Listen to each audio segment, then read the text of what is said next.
Hold me with thy power. This is the Citi Breakfast Show. The city's biggest conversation. The great Jehovah, hey, pilgrim through this barren land. Hey, I am weaker, but thou art mighty. Hold me with thy power. Everybody say, I know the great Jehovah. Pilgrim through this barren land. Come on. I am weak, but thou art mighty. Hey, hold me with. Listen to this one. Amazing grace, how sweet the sound that saved a wretch like me. I once was lost, but now I'm found. I was blind away, but now I see. Guide me, oh, guide me, oh. Everybody say, pilgrim through this. Oh, I am weak. Hey, hold me with that. Listen, I don't know why you love me so. I don't know why you care for me so. I don't know why you come down for me so. I don't know. I don't know. Hey, me, I don't know. You hold me with. Everybody say, guide me, oh. Pilgrim through, come on. I am weak. Come on. Hold me with. Listen to this one. Citi Breakfast Show. Rise above the noise.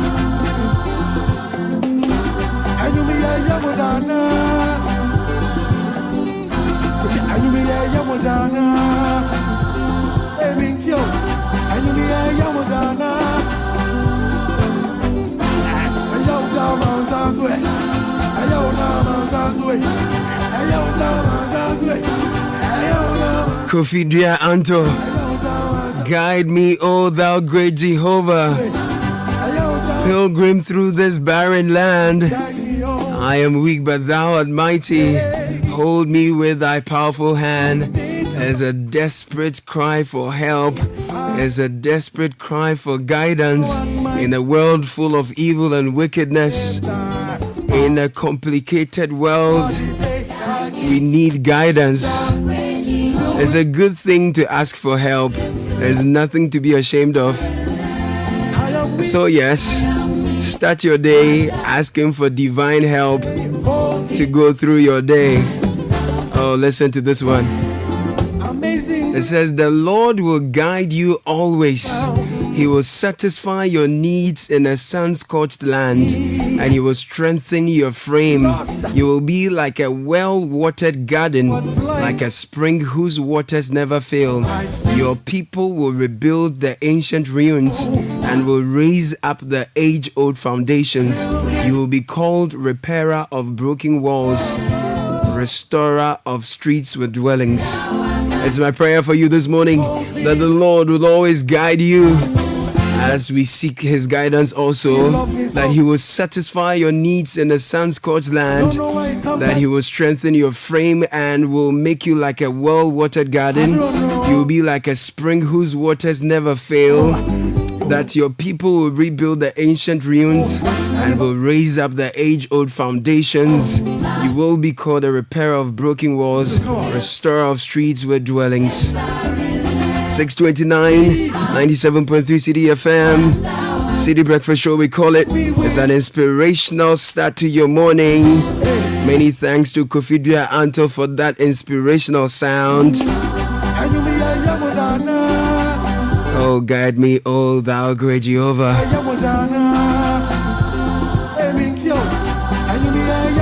29 after 6. We're grateful to ADB for helping us bring you business sense. If you're a paid employee or salaried worker, you need a personal loan to resolve your financial issues. ADB is offering you a variety of personal loans, including top-up loans at significantly reduced interest rates. You will also enjoy a longer tenor of up to 6 years. There's an offer open to non-customers as well, so kindly visit the nearest branch. Call us on 0302-210-210 or 0302-224-043 for further inquiries. ADB is the People's Bank. ADB is truly a great and more.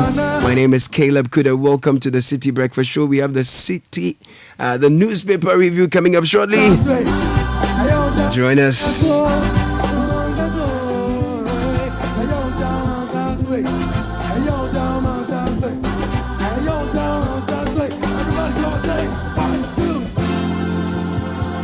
We understand the excitement and preparations that comes when your child gains admission into senior high school. But we at the Agricultural Development Bank, ADB PLC, also understand the financial burden this comes with. The chop box, trunk, school mattress, you name it. That's why we have partnered with Prospectus Ghana Limited to offer financial support for parents by introducing the ADB Quick Purchase. With a smart loan of up to 20,000 Ghana cedis, you can pick up all the items on your child's prospectus for school. ADB PLC offers you a repayment plan of 12 months to relieve you of all that heavy financial burden. Every ADB customer who receives their salaries through the bank, military and police personnel, and all other workers on the Controller and Accountant General's payroll qualify for this facility. Walk into any ADB branch nationwide or any Prospectus Ghana Limited office near you to apply for the ADB Quick Purchase. Terms and conditions apply. ADB, the People's Bank. ADB, truly a Greek and more.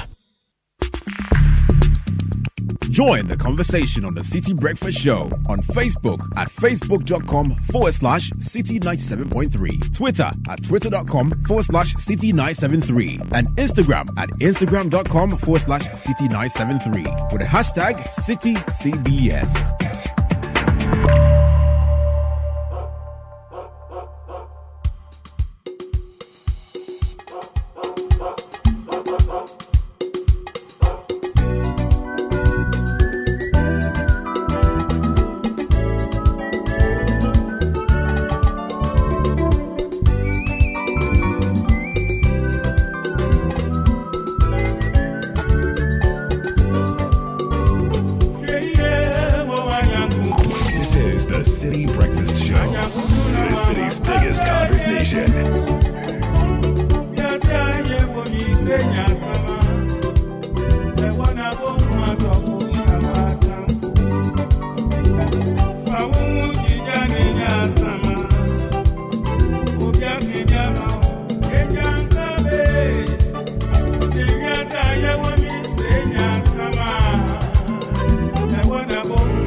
Papa Youngson, also Sheye, is a word of caution. Do not abuse your privilege. Service is the word.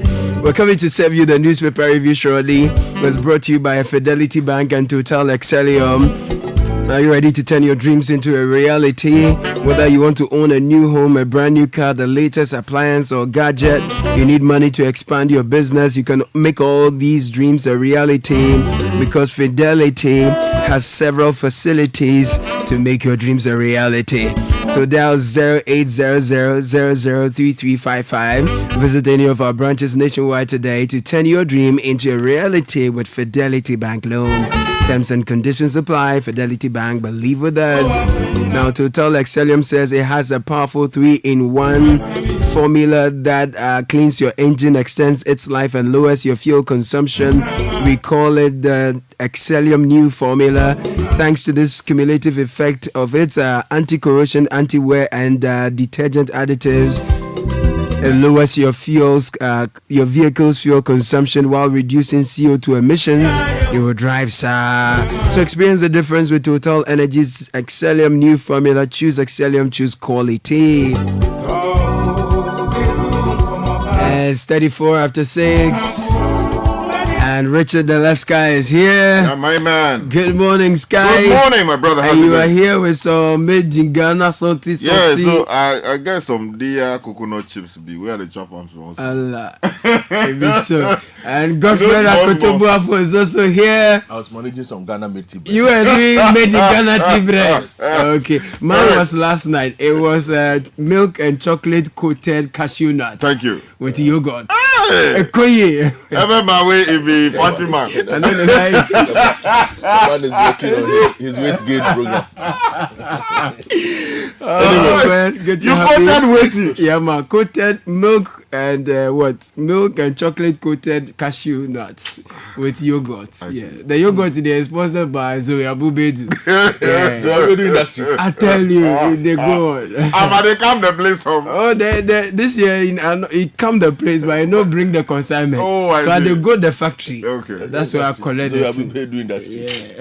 Yeah. McCarthy Hill. I tell you. Front page of the Daily Graphic. Yes, please. Plea bargaining, not immunity. Okay. AG tells Cambridge Economic Crime Summit. Comes to the photo of Godfrey Adame, Attorney General and Minister of Justice.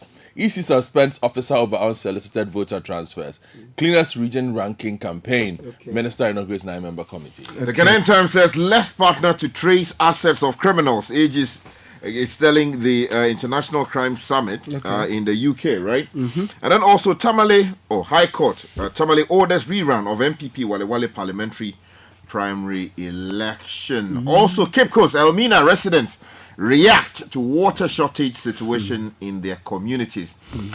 And then Kolebu Teaching Hospital to build $80 million worth of facility to address present, future health problems. Okay.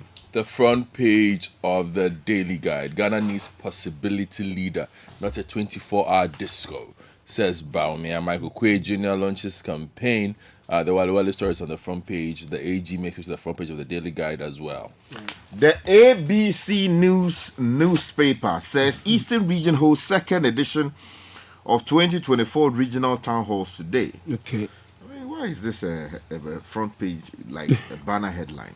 I really don't get it. It's not, I don't know, well. It depends on the editorial policy. Okay. Yeah. Thank you for the reminder. How is Mahama going to run 24-hour nightclub with Doomso? That's Napo questioning Mahama. Oh, okay. I thought you said you solved it. Sorry, let's go. Free senior high school has improved Ghana's education outcomes. Okay. Dr. Baumia is making that claim. Sure. The front page of the Daybreak newspaper also goes to the Wale story. The Attorney General makes it to the front page of the paper with his plea bargaining story. Right. The Daily Post, urgent request for investigation into potential security risks stemming from voter data breach.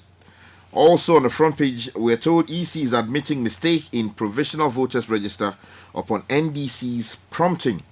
And December Post, forensic audit of register non-negotiable, NDC to EC. Mm-hmm. All of these things will continue to face them if we don't find a way of addressing our national, national ID system so that everybody has it, and then it becomes the basis for everything. Yeah. Well, the front page of the Graphic Business, finally from me, on the new debt restructuring. Government turns to private banks, contractors. Photo of a smiling Dr. Mohammed Amin Adamoda. I doubt this news will leave contractors smiling.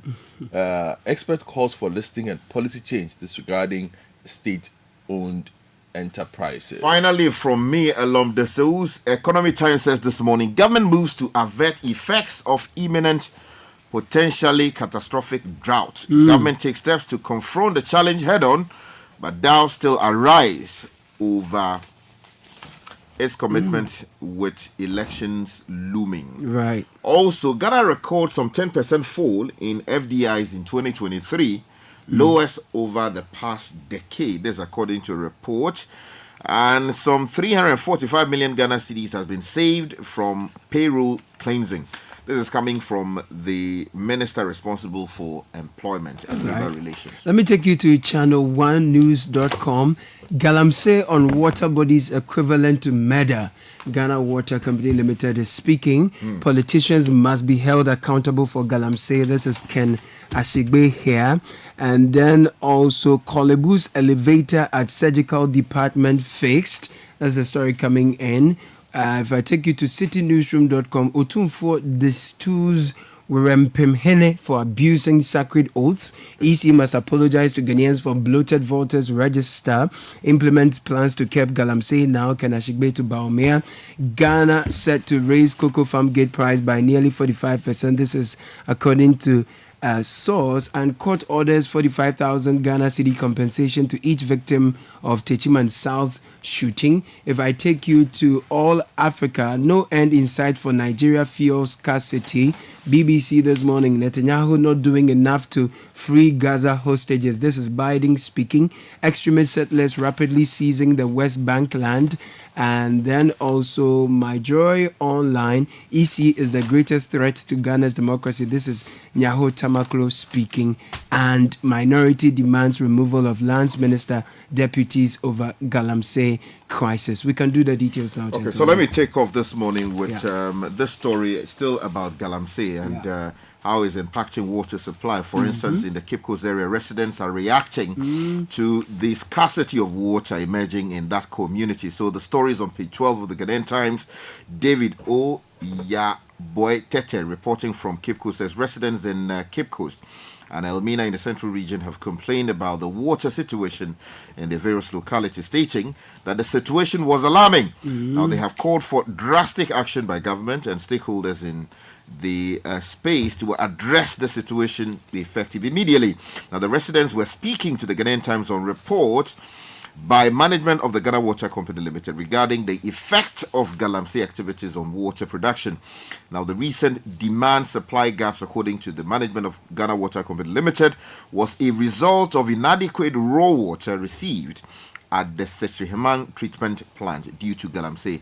It has therefore apologized to its customers for the water supply challenges within the affected community. Now, the Western Regional, still on Galamsey, Western Regional Communications Manager for the Ghana Water Company Limited was on the point of view, and he's likened illegal mining on water bodies to murder. He says the situation is as dire as the word dire. Galamsey in water bodies, river bodies, is tantamount to murder. We all say all the time that water is life. So for someone to enter a river body that is the source of drinking water for millions of people in a country, to dig for gold, and by so doing polluting the water beyond treatment, that person is taking our water away, and by extension is taking our lives as well. He emphasized the urgent need to address the situation before it spirals out of control, noting that if the turbidity of water exceeds 1,500, it becomes impossible to treat. Here he says Galamsey is not only taking place in River Pra, it's also huge on the Brim River, and on Brim River we have about 4 plants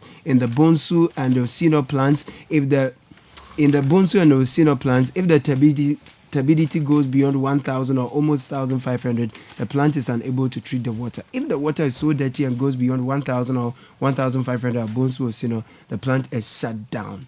Okay, let me link that to a story on the front page of the Daily Graphic. You find details on page 13. The Minister of Sanitation and Water Resources, Lidasira Malasan, has inaugurated the Cleanest Region Ranking campaign. Right.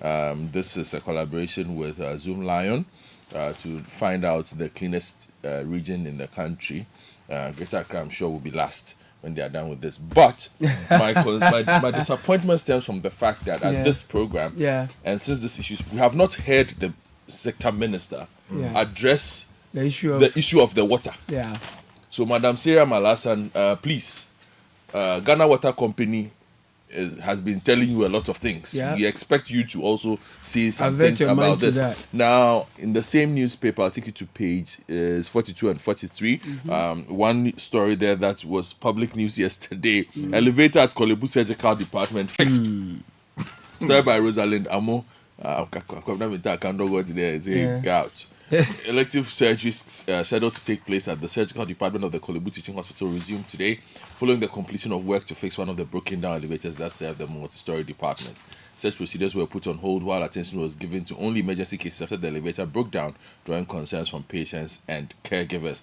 Also caught the attention of the ranking member of Parliament's Health Committee, Kwabena Minta Akando, who visited the surgical department to assess the situation. Okay. Basically, the story says the situation has been resolved. And then, Sky, just one more.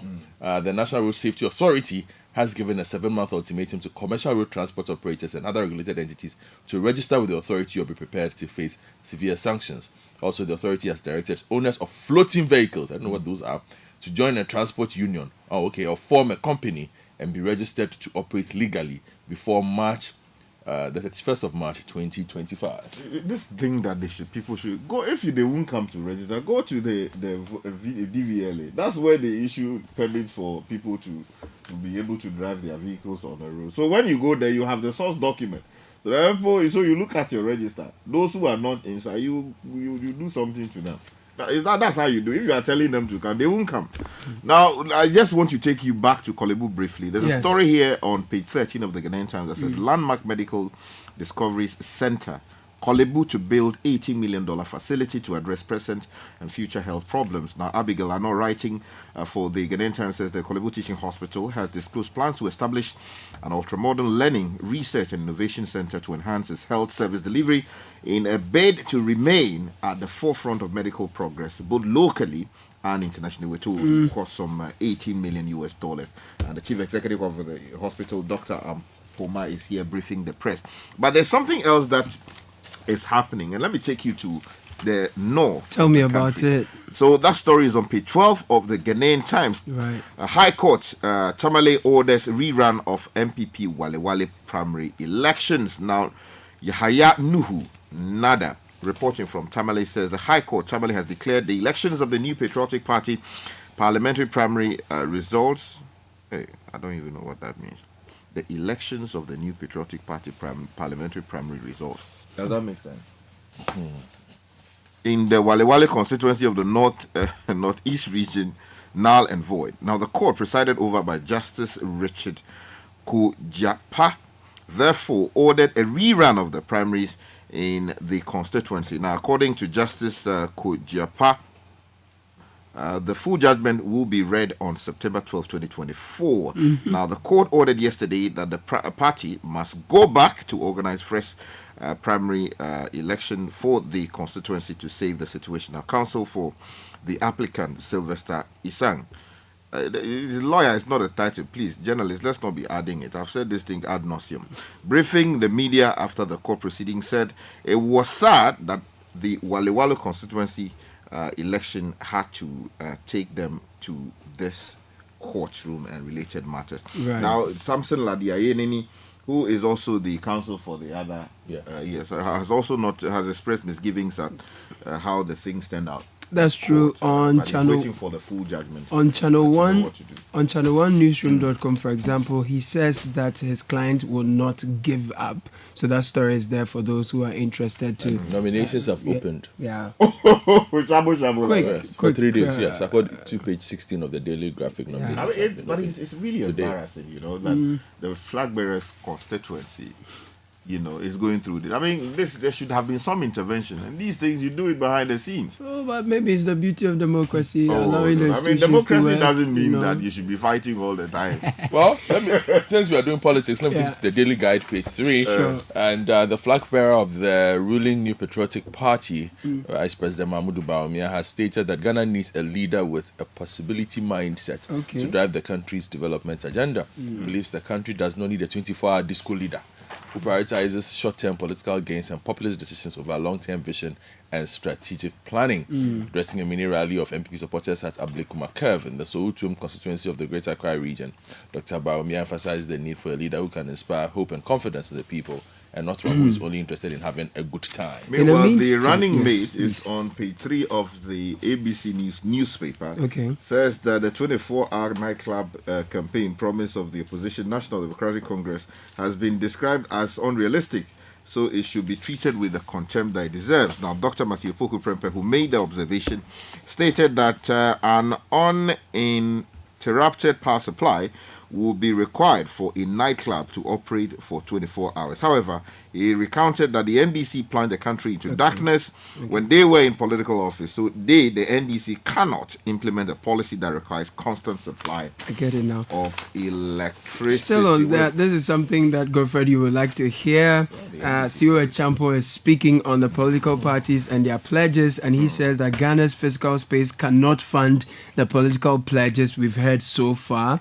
You realize that these manifesto promises would have a big impact on the fiscal space, and there is actually no money lying around to fund some of their promises without borrowing from the international capital market. There's a breakdown. He pointed out that in comparison to the 2020 general elections, the two major political parties have made more promises, with the National Democratic Congress, NDC, and the NPP offering 620 and 380 respectively. He said, for example, the NDC's pledge of primary health care, for instance, would cost $1.7 billion per year and $7 billion over 4 years. He warned that the pledges would instead burden Ghanaians, leaving the future government with no choice but to raise taxes or borrow to fulfill them. So that's it about funding the promises. There's a link to funding here on the front page of the graphic business. Please tell Before me. that, though, let me tell you quickly about some politics before we go to that. So if you go to page 4 of the Daily Post, election 2024, NDC prepped. We won't encourage anything but a transparent election.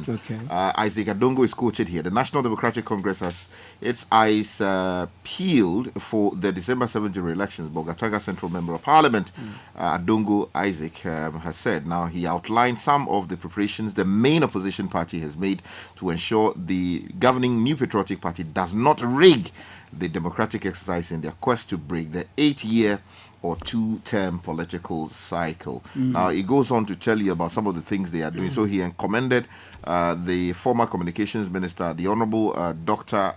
Omane Boama, and his team for doing quite a lot of work.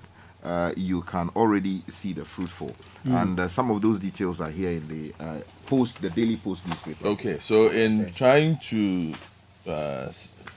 deal with Ghana's economy, the government is doing something. Details on the front page of the graphic business, story by Emmanuel Bruce, reads that the government has sent an offer to private banks and contractors who it owes about $2.8 billion for a possible restructuring of the debt.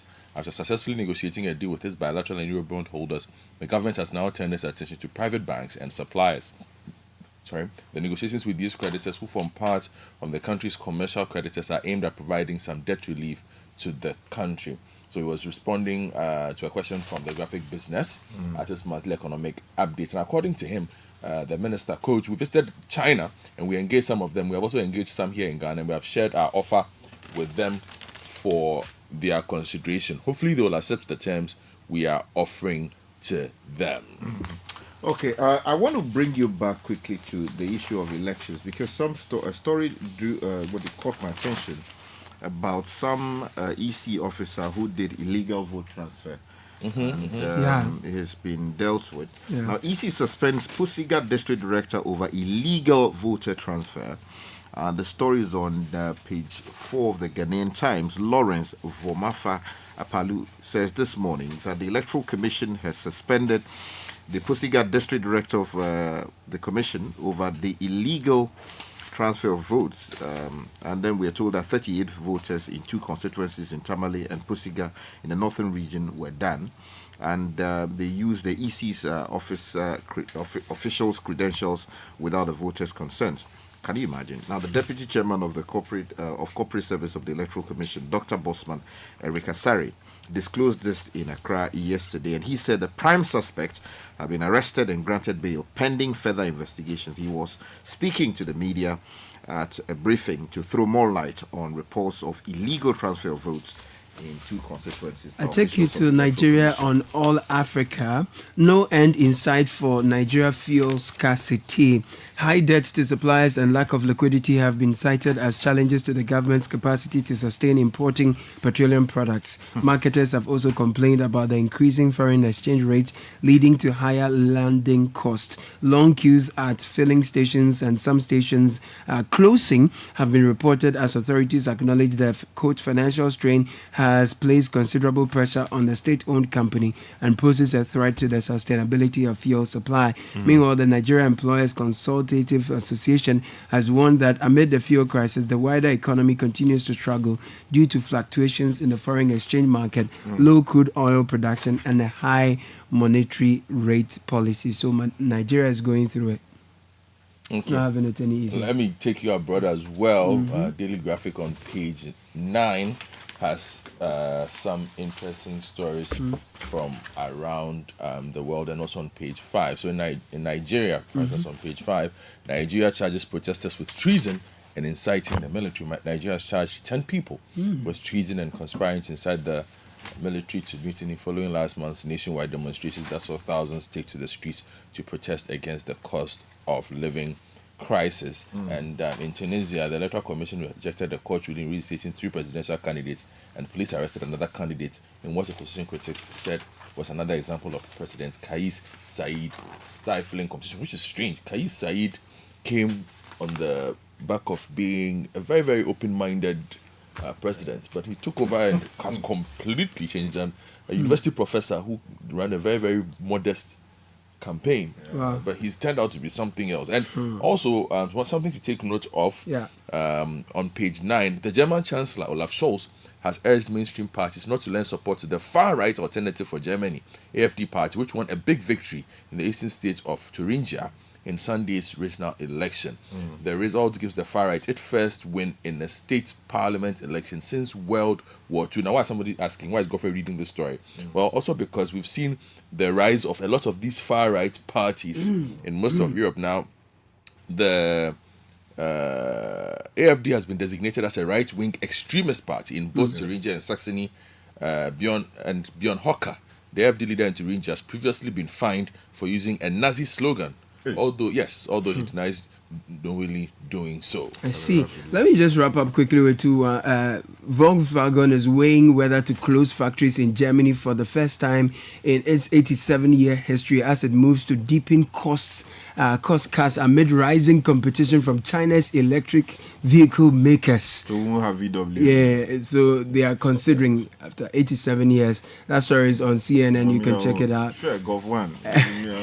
And in China, a bus has crashed into a crowd of students and parents outside a school in eastern China on Tuesday morning. Just 2 things, Caleb, if you indulge me. The Attorney General has been speaking to the international community, and the story is on page 11 of the Ghanaian Times. It says, let's partner to trace assets of criminals. Now, the world can develop a proper response to the dangers posed by economic crime only through a coordinated effort based on mutual cooperation between criminal justice partners and the private sector. The Attorney General, Godfrey Dame, has been saying, apparently he was speaking at my college, the Jesus College at the University of Cambridge, which is in the UK. And it was the 41st Cambridge Economic Crime Conference held at the Jesus College. So why I don't know catching anybody here? Yeah, that's the question we should be asking him. So if he comes to Oxford and I'm at Jesus College, there is more on the show. They'll go and make these big statements. Galamsey money is passing through your face. They are not doing focus. They can't trace the Galamsey money. Big on Every time talk big. They should stop talking until they catch somebody. That was the newspaper review, gentlemen. Thank you so much. No, wait. Let me do this quickly. The EP Church is my church, right? Okay. Yeah. So on page 11 of the Ghanaian Times, West Volta Presbytery Women Bible Class of EP Church presents items to Kolebu Babies Unit. So you can get a copy and read the story of how we, the people of the EP Church, are helping. Well done. Yes. Continue. This is the Citi Breakfast Show, the city's biggest conversation. Oh, jump on now. Go. Google me. At what time will you come back where I don't hear the sound of your car? Why you buy new car? No, I not change my car. It be the same ride. It be the fuel way I change. Way one shouts it. Ever since I started using the all-new Excellium Premium Fuel, fortified with 3-in-1 action. Oh, Joe, now my car they run like electric car. No, it's so. This is the type of fuel where they want to. Because now engine they cost. Where they want for way if I buy it, it go protect my engine. And with the small way I buy, I'll go drive, sir. Absolutely. It's like strapping a turbocharger to your engine and giving it a protector protector. And what they boss my mind self be the 3-in-1 action, no? Excellium they prevent up to 99% of deposit. It be anti-wear, some be anti-corrosion. Won't pay when I open them. Hey, so where can I find this magical fuel? Just head over to any Total Energy service station and your car will thank you. Hey, then make a finish my gobe fast, then rush go Total Energies. My friend, but why your hand my gobe inside? I give you info. Make a fill the gobe too small. Go. Yo, Pana. Excellium is designed to protect your car engine, decrease fuel consumption, and lower CO2 emissions. Don't say fuel. Say Excellium. Choose Excellium. Choose quality.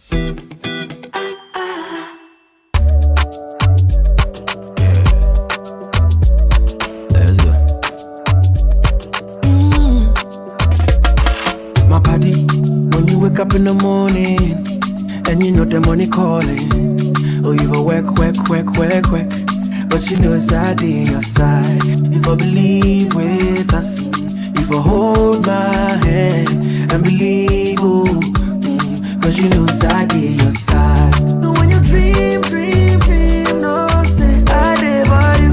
And when you hustle every day, many wanna go. Anything you do, I live for you. Many want. If I believe I live your side. Fidelity. If I believe with us, fidelity. If I know I lay your side, fidelity.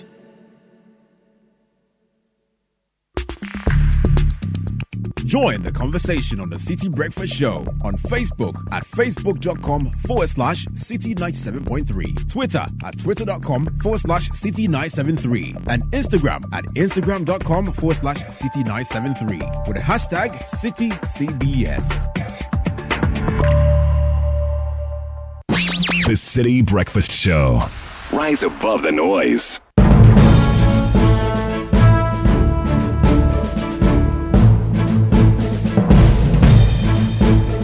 And it's time for business news. Nashika sees us here. Good morning, my friend. Good morning, Kayla, my friend. How are you doing?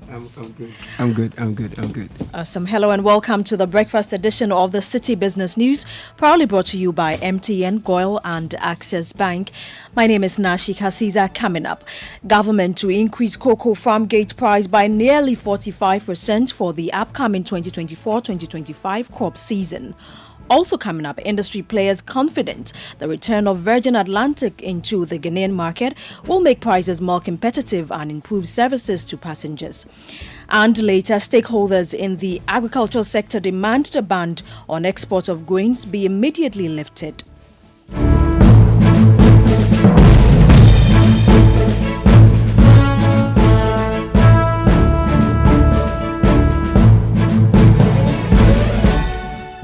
We settle for the details of our stories now. Ghana will increase the cocoa farm gate price by nearly 45% for the upcoming 2024-2025 crop season, according to reports. The significant adjustment aims to enhance farmers' incomes and curb the smuggling of cocoa beans out of the country. The following report has more. Ghana previously raised its cocoa farm gate price by over 58% in April 2023, setting it at 33,120 cedis per metric ton or 2,070 cedis per 64 kilograms for the remainder of the 2023-2024 season. This move followed a price hike by neighboring Ivory Coast, which increased its farm gate price for the April to September mid-crop of the 2023-2024 season. For the 2024-2025 season, Ghana's Cocoa Producer Price Review Committee has recommended setting the price at 48,000 cedis per ton, equivalent to 3,000 cedis per 64 kilograms of cocoa. This adjustment, just under a 45% increase, is expected to take effect later September. The recommendation is currently awaiting Cabinet approval, with reports indicating that it is unlikely the Cabinet will alter the committee's decision. However, any further increase beyond 48,000 cedis per ton could risk pushing Cocoa Board into a financial deficit. The new farm gate price will also need to align with Ivory Coast 2024-2025 price, which has not yet been announced. That was a news desk report. Now, stakeholders in the agricultural sector are calling on the government to immediately lift the ban placed on the export of grains as a result of the ongoing dry spells in the northern part of Ghana. This request follows the government's intention to lift the ban should the dry spell improve by November this year. The stakeholders argue that the proposed measure may not be effective, pointing to the government's ongoing struggle to combat illegal mining, which is yet to produce significant results. Here's more. The export ban enforced last week was a direct response to alarming reports of decreased grain yields in the northern regions of the country. These shortfalls are largely attributed to an unusual dry spell affecting crop production, raising concerns about food security and potential inflationary pressures on grain prices. The Peasant Farmers Association of Ghana, reacting to the planned reversal of the ban in November 2024 instead of January 2025, called for an immediate suspension of the ban. Here is the national president of the association, Awal Adugwala. So for us, we have always been against the ban. And then government talking about the fact that by November, if things should normalize, it to be lifted. For us, it doesn't make a difference. We want that there should be an immediate lifting of the ban and there should be immediate engagement with all key stakeholders as to what measures properly we can implement together. Because now government is requesting for this about 500 million Ghana for the intervention. We need to have a stakeholder meeting. We need to have proper engagement. We need to know the modality. We need to know the data that we are working with. And all this is very, very important to us. So for us, whether the ban is lifted next month or in November, it doesn't make a difference. We are calling for an immediate suspension of that ban. The immediate past General Secretary of the General Agricultural Workers Union, Edward Kariwe, believes the ban will not achieve the desired results. He cited the government's ongoing struggle against illegal mining activities, which he described as unsuccessful. The ban should be suspended, but the support to farmers should continue. As for the ban, that one should be suspended, but the support to farmers should continue. Farmers need input. Farmers need some other forms of support like cash out and the rest. We should concentrate on that and make sure that every person that is allocated for this purpose gets to the targeted area. That's all about it. But as for the ban, it should be suspended. Because it will not be effective and yet it is going to create cost for us. Because we have had previous bans that have never been effective. They have never been effective. This is not something new. And the mere fact that you say you are going to use the military does not guarantee any success. We use the military to try to stop galamsey. Did we succeed? You heard the immediate past General Secretary of the General Agricultural Workers Union, Edward Kariwa, ending that report filed by Daniel Ojo-Mensah. We say a bit longer on the drought situation because poultry farmers in the northern region are decrying a shortage of feed. A shortage of feed for their farms, a situation worsened by the ongoing dry spell in the area.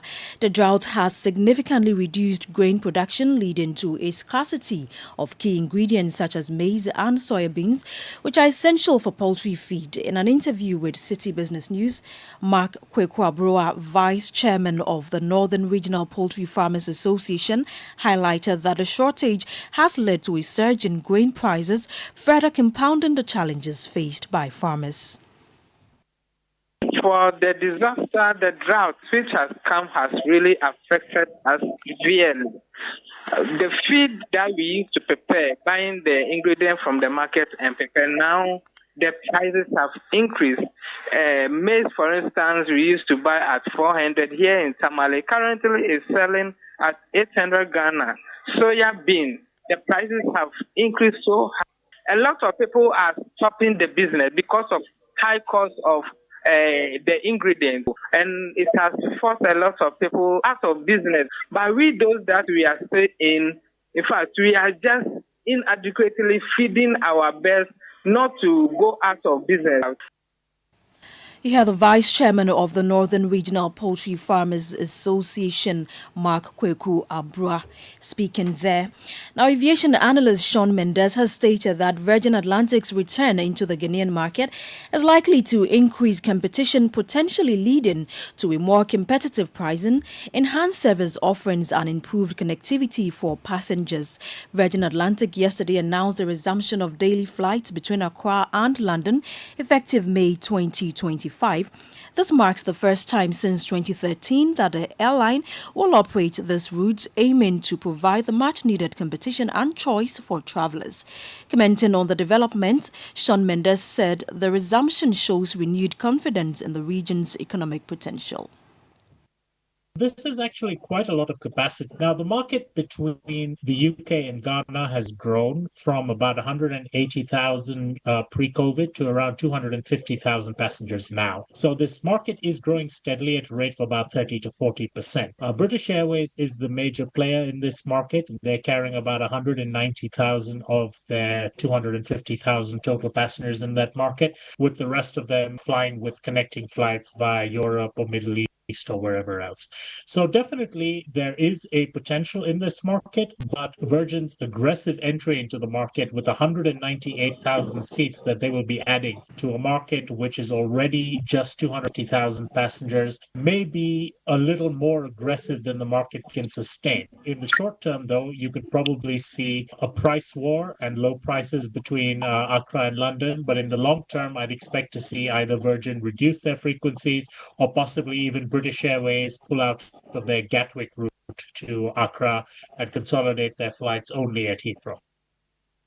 Shawn Mendes is an aviation analyst. Now, on the forex market today, the dollar could be sold to you at 16 cedis 2 pesos, and the British pound at 21 cedis, and the euro at 17 cedis 8 pesos. And that's it for the breakfast edition of the Citi Business News, proudly brought to you by MTN, Goil and Access Bank. My name is Nashika Caesar. Many thanks for spending your time with me. Do have a great business day. This is the Citi Breakfast Show, the city's biggest conversation. Join the conversation on the Citi Breakfast Show on Facebook at facebook.com/Citi97.3, Twitter at twitter.com/Citi973, and Instagram at instagram.com/Citi973 with the hashtag CitiCBS. The Citi Breakfast Show. Rise above the noise.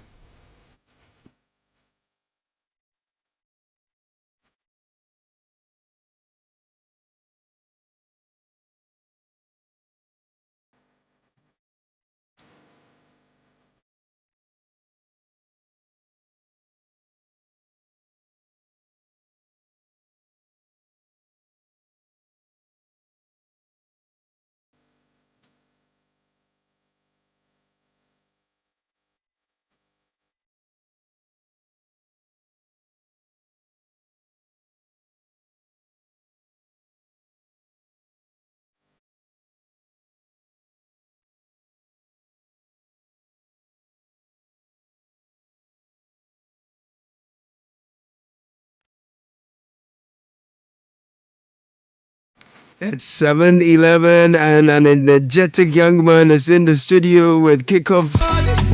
Gabby Affairs right here.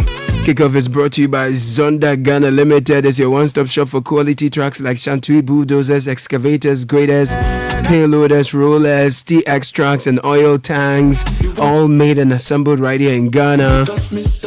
We also provide top-notch after-sales service for all your heavy and light-duty trucks and machinery needs. Visit us today at any of our 7 branches around the country and also at the head office off the Tema Plow Road, close to the Free Zones Enclave in Tema. Call us now, 050-177-2222 or 050-177-3333. Zonda, built in Ghana, building Ghana.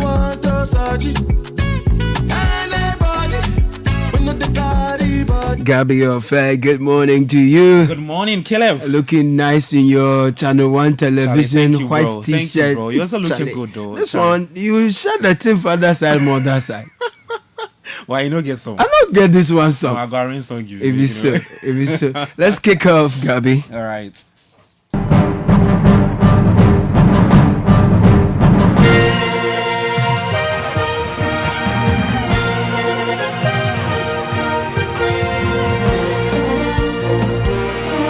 Tuesday morning, welcome aboard to kick off right here on 97.3 Citi FM. Coming up in the next 10 minutes. Firstly, the confidence in the camp is very high. We know the talent that we have in the team. We know the ability. and we know that we want to, write a great story for the nation. So we're going to do everything we can. All right, it's Black Stars forward Thomas Asante right there. The team is set to depart for Kumasi later today and continue preparations before the big game against Angola on Thursday at the Barbara Sport Stadium Plus, all the way in Colombia. Bit of a swing and a miss there, so it's picked up by Yameche.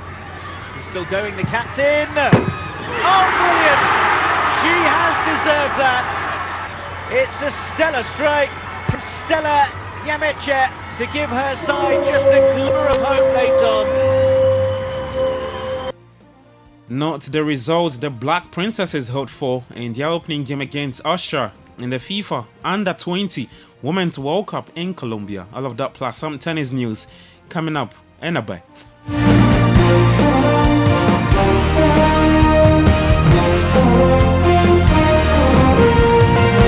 Alright, many thanks for joining me. My name is Gabi Ofen. We start off from Colombia, where the Princesses are partaking in the Under-20 Women's World Cup. Well, they lost to Austria in their first game of the ongoing tournament, and the game was played at 10 p.m. last night. We saw Yusuf Bazigi's side fall to a 1-2 defeat against the tournament debutants despite a late fight back. The Princesses got their equalizer through Stella Yameche, but was not enough to get a point in their first game. And so next up for the Princesses against 2018 champions Japan later on Thursday at 10 p.m. So keep you updated in regards to that. We're still with some more national team news, and this time into the Black Stars, and they'll travel to Kumasi later today to continue preparations for the African Cup of Nations qualifier against Angola. 10 players trained yesterday at the Accra Sports Stadium, and that included 2 goalkeepers, that's Frederick Osari and Joseph Wolacott. The rest are Abdul Fattah Isaku, Thomas Partey, Antoine Semenyo, Brandon Thomas Asante, Ebenezer Anan, Jonas Jete, Tariq Lamte, and Ibrahim Osman. Well, some players reacted after the training session on day 1 at Accra Sports Stadium. Here is Abdul Fattah Isaku and Brandon Thomas Asante. We are ready to also give all for the nation, and we are just going to give all and take a win. Finally, what do you have to tell Ghanaians ahead of the game? I just want to say we need the support, and we are ready, and we are going to give all for the nation to get the 3 points. It was an opportunity for the players to come together again, to be back out on the pitch. We've been playing for our individual teams, and it was a relaxed one to make sure our bodies don't get injured, but to make sure that we get a feel for the ball. So I was happy to be in front of a few fans, and but we're going to make sure we prepare for the game ahead in the coming days. So far, what do you make of your season in England? How has it been for you? Yes, so I'm sure you're aware I've changed teams, so it's been a little bit of a transition period. Naturally, when you come into a new team, it happened same with Aguero when he went to Man City. He didn't go into the team straight away. So potentially I would have liked to start some more games, but I know the manager believes in me, and I also know the ability that my squad has. So I'm just being patient for more chances, but I'm enjoying my new surroundings back in England, and I'm going to pick up where we left off when I go back to England. And if you're being given the all right, so earlier on you heard Abdul Fattah Isaku. He plays his club football for Leicester City, and Brandon Thomas Asante. Well, for Brandon Thomas Asante, it's a second call-up for the Ghanaian. He was handed a call-up for the last 2 games against Mali and the Central African Republic in the 2026 FIFA World Cup qualifiers. And Thomas Asante shared his thoughts on what to expect from the lads in the upcoming games against Angola and Niger. Yes, firstly, the confidence in the camp is very high. We know the talent that we have in the team, we know the ability, and we know that we want to, write a great story for the nation. So we're going to do everything we can come in the next 2 games to put ourselves in the best position for success.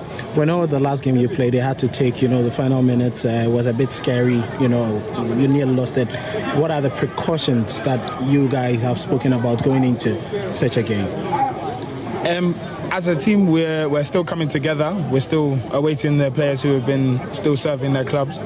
So we're going to definitely be having conversations about the game ahead. But we always know going into any tie, any qualifier, both teams want to win, but we got to make sure that we want it more than the other team, and we always have that hunger for ourselves, for the whole country. So we're going to give it our best shot.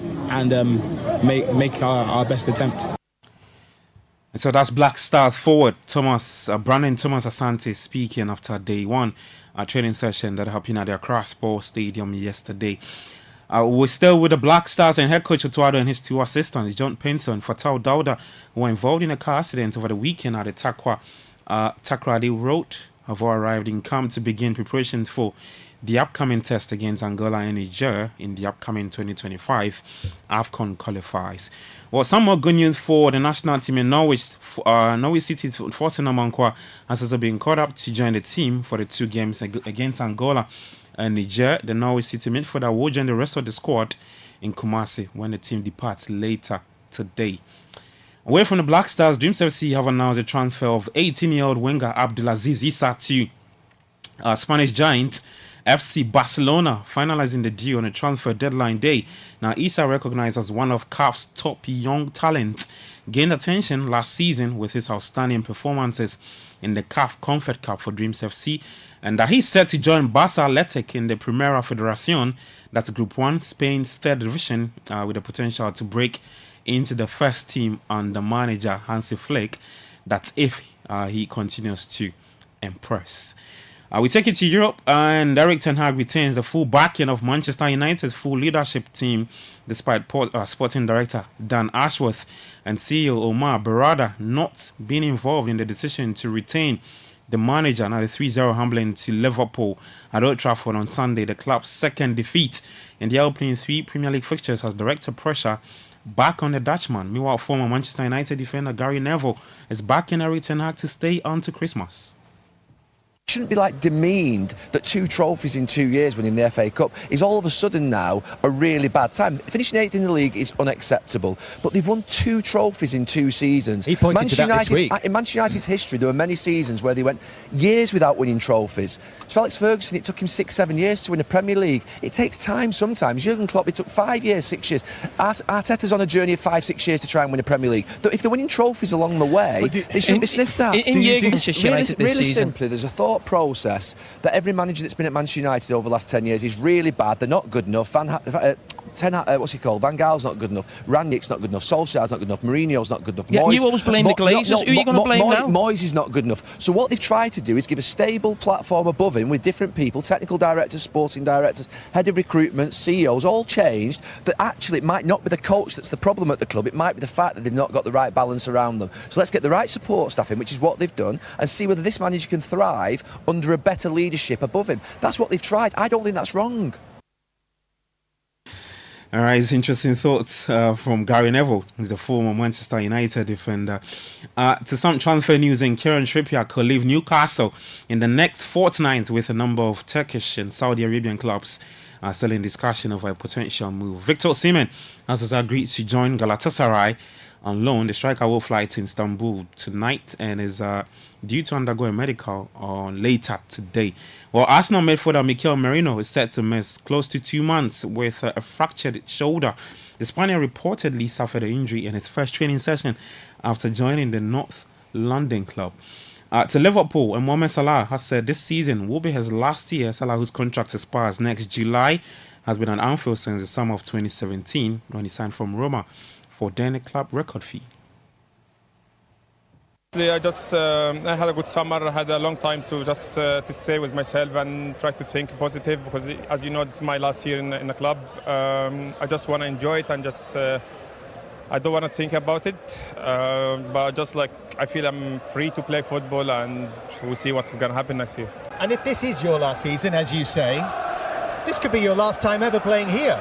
Yeah, to be fair, I was coming to the game. I said, look, it could be a last time. Nobody in the club talked to me yet about contracts, so I just okay, I played my last season and see it in the end of the season. But so far, yeah, my last game here was Liverpool. Well, look, we hope that it's not. You know, I hope. It's not up to me, but nobody talked to me about from the club, but we will see. All right, so we'll see. That's Salah's words. Mohamed Salah, Liverpool forward, speaking after that 3-0 in relation to his contract situation with the Reds. We do some tennis news, and world number 1 Yannick Sinner produced some of his best tennis of the US Open so far to beat Tommy Paul and set up a quarter-final clash against Daniil Medvedev. Sinner beat Paul 7-6, 7-6, 6-1 in front of a rowdy New York crowd in the ninth session on Arthur Ashe. Well, Yannick, much congratulations on a hard-fought win tonight. If I'm not mistaken, this is your first time in Ash at night for this this year's event. How would you rate the experience of playing at night in Arthur Ashe Stadium versus playing in the day? Yeah, it is a bit different. Obviously, it's a huge honor to play in this court here. Evening sessions always very, very nice. Thanks everyone for the support. It's amazing. So, I felt like we both didn't play our best tennis. It was a little breezy, a little windy, so we tried to find our rhythm a little bit. I found it a little bit in the end of the match, but yeah, I can be very proud today. It was a tough opponent, so I'm very happy to be in the next round. All right, so Italy's Yannick Sinner through to the next round as the quarter-final of the ongoing US Open. For the women's singles, China's Zheng Qinwen reached the US Open quarterfinals at 2:15 a.m. and a record late finish for women's match at the tournament. The 7th seed defeated Croatian Dona Vekic 7-6, 4-6, 6-2 to beat the previous record of 2:13 a.m. from 2021 when Maria Sakkari beat Bianca Andreescu in the last 16. All right, so that's all the latest for today. We're back later at 5 p.m. with Sport Flash, and that's when we bring you more sports news and also tennis news. That's the US Open. For more, you can head to Citi Sports Online. That's coming on X at Citi Sports GHA. Kickoff was proudly brought to you by Shell Lesheho and Zonda GH. My name is Gabi Ofen. Enjoy the rest of your day. Do take care and bye-bye. Guys, Charlie, you know that mining contract I've been chasing for years now? I just got awarded the deal. But the issue is where to get the right and quality heavy-duty trucks to execute this job here in Ghana. Relax, my guy. Remember my recent construction deal at Pokwase? Zonda sorted me out. Zonda? What? Who is that? Zonda Tech Ghana Limited is your one-stop shop for machinery, heavy and light-duty trucks, and pickups. They have the Shantui bulldozers, graders, payloaders, rollers, poor pickups, 4-land light trucks, TX trucks, and oil tanks. Made and assembled right here in Ghana with top-notch after-sales service and standard prices. Made in Ghana. This is amazing. You haven't seen my Zonda Power pickup, which I take to the office. Strong, durable, and tough on our roads. Hey, that's from Zonda too? Absolutely. Zonda is the right place for you, my guy. Oh, now I am sorted with Zonda. Zonda Tech Ghana Limited, your solution for heavy and light-duty trucks. Located at Tema, off their Flower Road. Call 0501-772-222 or 0501-773-333. Zonda, built in Ghana, building Ghana. Join the conversation on the Citi Breakfast Show on Facebook at facebook.com/Citi97.3, Twitter at twitter.com/Citi973, and Instagram at instagram.com/Citi973 with the hashtag CitiCBS.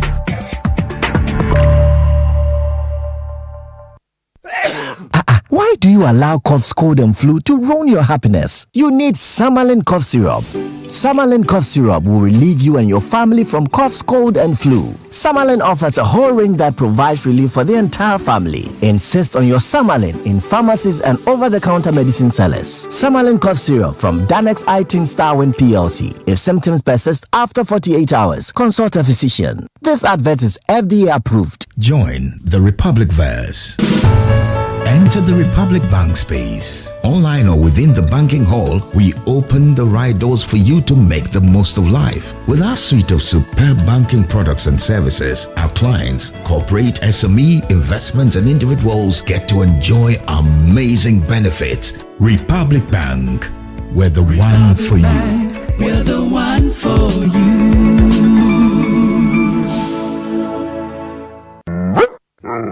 Hey, my friend. Let us walk quickly and get away from this dog. Oh. Indeed we should. Amadu's dog can be wild sometimes. You know what? It is safer to walk away from it. Hey, this dog won't stop barking at us. Oh. It's even getting closer. Who knows if it has rabies or not? That dangerous disease. Wait, gentlemen. Our dog is in chains and would not come near you. My husband ensures Bingo, our dog, is vaccinated annually to prevent rabies. Rabies is a disease that can cause severe illness and death among animals and humans. Rabies is spread through the saliva of a dog or a cat that has the rabies virus when that animal bites or scratches someone or another animal. Vaccinate your dogs and cats every year to protect them from rabies and keep them healthy. Remember, no bites, no scratch, no rabies. Vaccinate your dogs and cats every year. For further information, please contact your nearest health facility. This message is brought to you by the Ghana Health Service, Veterinary Services, USAID and partners. Channel 1 TV is live on DSTV, GoTV, and HD+. On DSTV, find us on Channel 363. On GoTV, we're on Channel 117. And on HD+, get us on Channel 108.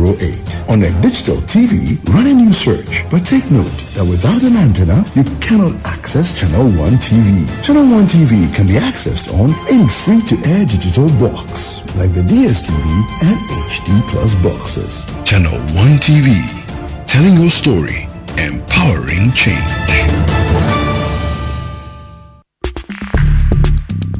Join the conversation on the Citi Breakfast Show on Facebook at facebook.com/Citi97.3, Twitter at twitter.com/Citi973, and Instagram at instagram.com/Citi973 with the hashtag CitiCBS. The health and nutrition segment is next and is proudly brought to you by Sankofa Natural Spices. Hi, this is Health Secrets by Sankofa Natural Spices. I am Dr. Sumi. Hypertension is simply defined as high blood pressure. It is a public health concern. Risk factors for the development of hypertension include poor eating habits, some comorbidities pre-existing such as kidney diseases, smoking, alcohol, the use of recreational drugs, among others. The complications of uncontrolled hypertension include the development of cardiovascular disease. This can be in the form of heart failure, kidney disease, sometimes requiring dialysis. Uncontrolled hypertension can also result in the development of stroke, visual impairment, and even erectile dysfunction.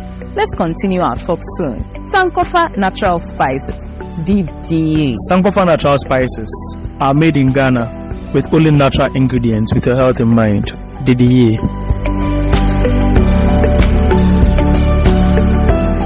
The health and nutrition segment was brought to you by Sankofa Natural Spices.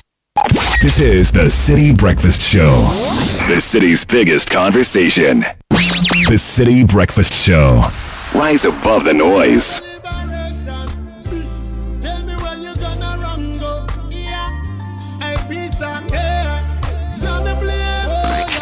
Unleashing the power of relevant radio. This is Citi 97.3. Tell me where we gonna run go. When them say we have to pay for the oxygen we breathe. Answer me now, Mr. Big Man. You know to say everybody want to go and go off for it. A simple life. It's all we want to live. Give me food, give me clothes, give me love, and give me shelter, shelter. Simple life. It's all we want to live. Give me food, give me clothes, give me love, and give me shelter, shelter. Yeah, wouldn't if you hear me, please. This is when you sang me, I sing from the deep. Down in me, I turn me, I feel like the weep. Only but thing I go on where the people can't keep, can't sleep. But the burn it and become your self-esteem. You are the one to make life easy, same you and make it harder. After everybody mash up and there is nowhere to scatter. Tell me where we gonna run. The Citi Breakfast Show. Rise above the noise. Tell me where we gonna run go. When them say we have to pay for the oxygen we breathe. Answer me now, Mr. Big Man. You know to say everybody want to go and go off for it. A simple life. It's all we want to live. Give me food, give me clothes, give me love, and give me shelter. It's a simple life we want to live. The childhood many had, where they could jump into water bodies in their neighborhood and swim, and their parents will not have concerns that they will come out polluted. Is that dream where our forebears could go to the stream and fetch water with their hands and drink, and it will be clean water? We are asking for this simple life. It's not too much to ask for. This Galamsey menace has to be dealt with, and dealt with head on. Stoneboy, Livingston Echesetekla. Simple life is what he calls it.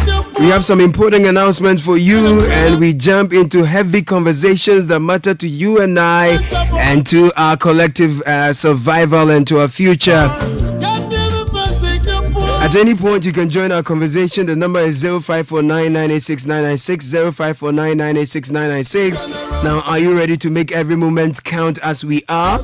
From the simple pleasures of treating yourself to unforgettable weekend getaways or a special surprise for someone you love, you can have the perfect companion. Stanbic cards are there for those fulfilling moments that make you go like, yes, this is it. So talk to Stanbic on 0302-815-789. Our socials at Stanbic Bank GH. Visit stanbicbank.com.gh to learn more. And the Upstream Petroleum Industries Annual Local Content Conference and Exhibition organized by the regulator, Petroleum Commission Ghana, is here again. Join over 1,000 participants, 50 decision makers, industry players, and experts from over 10 countries at the 2024 Local Content Conference and Exhibition taking place in Takoradi from Wednesday 2nd, that is today, to 4th Friday, October 2024. Oh, this is September, so this is next month, right? 2nd to 4th October 2024, so next month. The theme is attracting E&P investment to boost local content, new paths.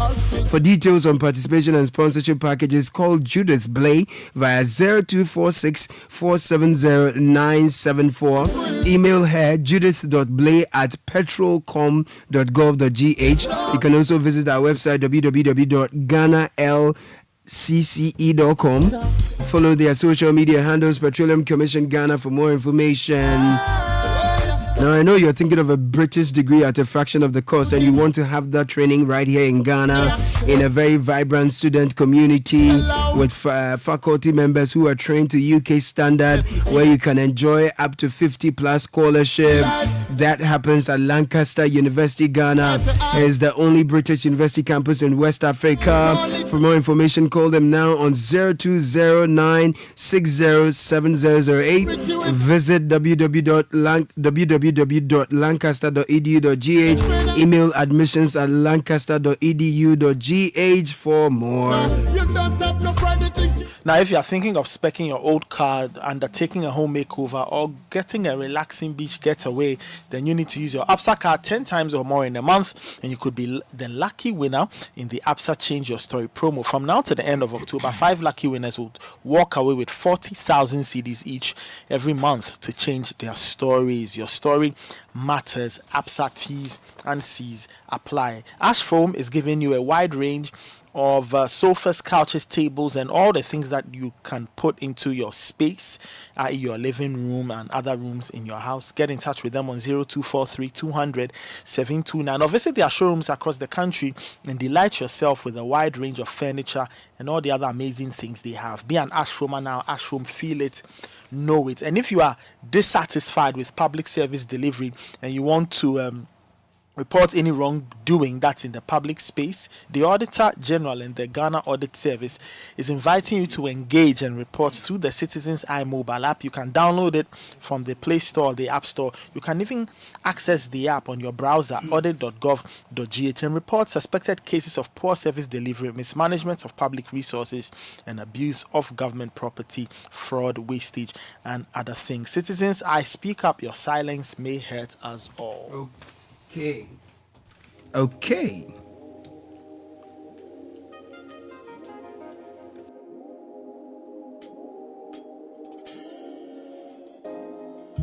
I am representing for all of humanity, for ordinary people, the working class, and all of the ghetto youth. I want to do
fuel coins and then destroy our water bodies, and now they are shooting people, attacking them. I do not know why the stories we have heard so far do not seem to prick the conscience of our leaders to want to take any action.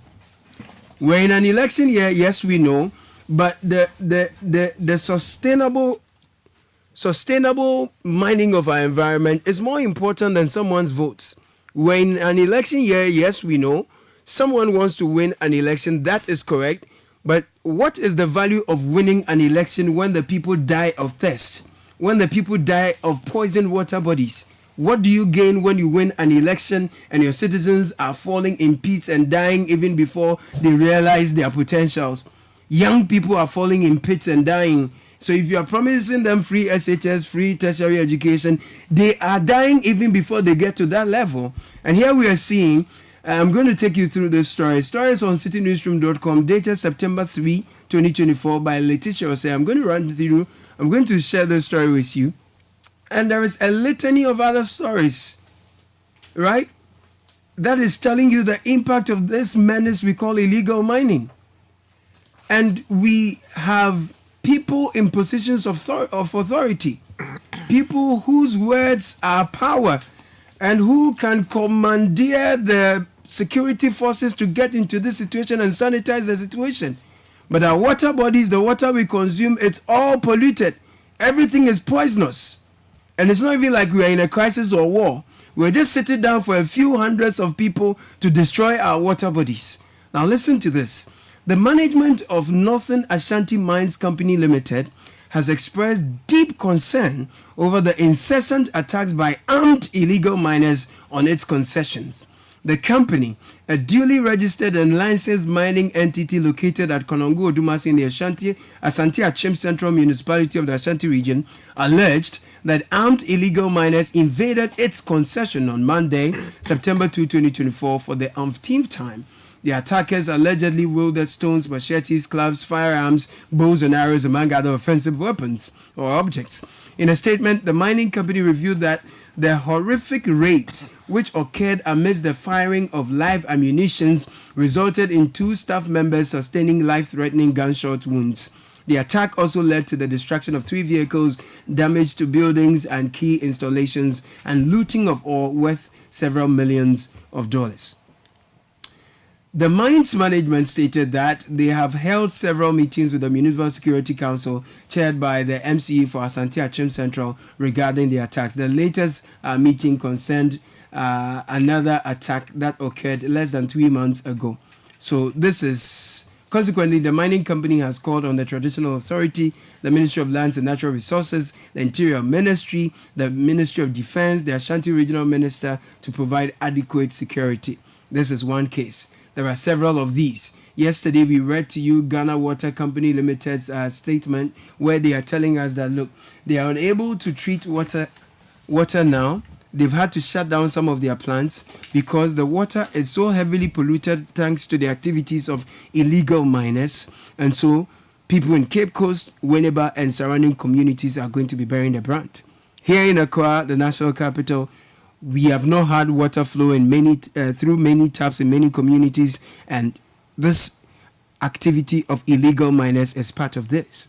We have the Ministry of Interior, we have the Ministry of Defense, we have municipal, district, plenty people who are chopping big poses, who have several titles that connect to that demand that they have. That means that they have responsibility for ensuring there is sanity in these areas. What has become of them? How do they account for their job? When they get back home and sleep, what do they say they have done when they sit down and illegal miners are ravaging our water bodies, destroying our forests? We'll take you to the Ashanti region. Illegal mining activities have resumed in the middle of Konongo Township. And this is despite being halted after media reports brought attention to the issue. Although the Municipal Assembly has hired a company to reclaim the damaged land, miners continue to operate at the site, and these illegal activities have polluted the Ore River, a crucial water source for communities around Konongo. Now, residents of the area are outraged and they are demanding the arrest of those responsible for the ongoing illegal mining. Hafiz Tijani has been attending to this particular story and he brings this to our attention. Take a listen.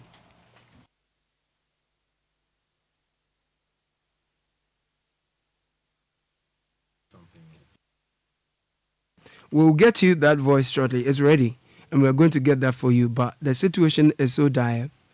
The township of Konongo, people are mining and they are mining with such reckless abandon. They are mining in such a way that it's affecting the settlements of people. They are mining, even digging the foundations of people's homes. And this time it's getting so close to the highway. That's the situation we are getting here. Now, earlier we brought you a report that highlighted the situation. We were told that the situation halted for some time, but they are back again.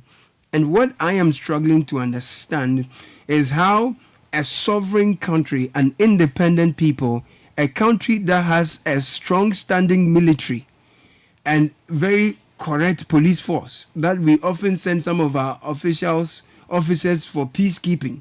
We send people to war-torn places so that they go and keep the peace. And we are here, we are looking on while a few people wage war against nature and by extension our very existence, and we are looking on very sheepishly as if we do not have anything to do to curb this. Looking on the way we are doing, and I'm talking about those to whom power has been given, those to whom the citizenry queued and lined up to vote for, reposing confidence and giving authority that in our collective good, watch our backs, keep our natural resources for us, protect what God has blessed us with for us and our unborn children.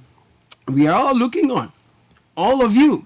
This morning, you have sat in your Land Cruisers, you are being driven. You are going to work. And I'm sure some of you have water in your reservoirs. Yeah? And many of the people you are leading today, for whom you call yourself leaders, do not have water to drink or bath. Many of the people who farm and depend on these natural water bodies have had to sell their lands because illegal miners were threatening to take it by force if they did not sell them. Even so, because the fresh water source they had to irrigate their lands, we have looked on for illegal miners to destroy them. And if many of you are not complicit in this, why are you silent? You are going to work, driving through traffic, and of course, you will not follow the traffic. There is an outrider in front of you, and you are beating all of us. You are getting to work ahead of us because you are supposed to be serving the people. You are supposed to be providing leadership for the people.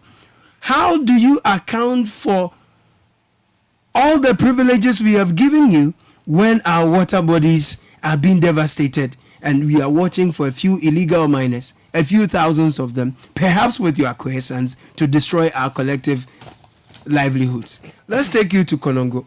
Hafiz Tijani has a report for us. Take a listen, we'll be right back. This stretch of land has the Owen River running through it and is close to the Kumasi-Accra Highway. The fertile nature of the land attracted farmers from communities in Konongo who planted various crops on it. But the same cannot be said about the land now, as its current state is described as destruction caused by illegal miners. Weeks ago, excavators and other mining equipment were used here, resulting in damage to the Owerri River and the surrounding vegetation. Residents are demanding action from the authorities. Where you find causing financial loss to the city. In Jawasaka, South Fono and Namusoma, Yadi, Ombe Sedgman. Was it 2 million gum? Your mom 20 years, no more did them. Like I said, they were sutra. But me name them Benifono Bessie no more. I was a committee baby. Minister, now, or yet, mines and energy. Me who Najuma Oye. I was like about this, I was second or resign. I said about now, cause or resign. Me who you are because say all representative war as anti-Chanwa. Information bed or the mouth. And I'm on bed I was to me in the son as because of my family says Sabe Kenya say betima ko ebi e kroma ba tubu se ba ha nchi ma no. Kanina amafo do ntoso. Amafo do nyado ho. Amafo do sabe to so nyoma kra me nya bidi. So ata say mo o ma sen ko for say amafo da e wo nyina no. Bimisuma ho mo to say so na esuka se. Any time be so be e bia no. E the violence be dey. E be ba ho no ade mo ye no. E say aban hwe no mu die. The Asante Akim Central Municipal Security Council stepped in to drive away the miners and remove their equipment. The assembly is conducting a reclamation exercise supervised by the Minerals Commission and the Environmental Protection Agency. I always say that the intent of the first people we sent there was not to, do those things. The intent was to dredge the river, but unfortunately we don't know what happened. It tends to be a different thing, and I thank God that by the help of the stakeholders, in fact the Omanhene, the overlord of this area, Anna Otosrebo, in conjunction with his the king of Konongo, we all sat down, and then by the help of the music, and have been able to move them. Our cameras captured this scene at the site on Friday, despite the Assembly's efforts to address the damage caused here. The Asante Akim Central Municipal Chief Executive, Robert Yaokwache, says security will be increased in the area to prevent further mining. We are placing some officers around to monitor and make sure that nobody gets there. Miners, how difficult they are to fight these illegal miners. Sometimes unexpected is what they always do, but we are praying and hoping that they won't get there again. The youth in the area say they will not give up a fight against the destruction of water bodies and the environment.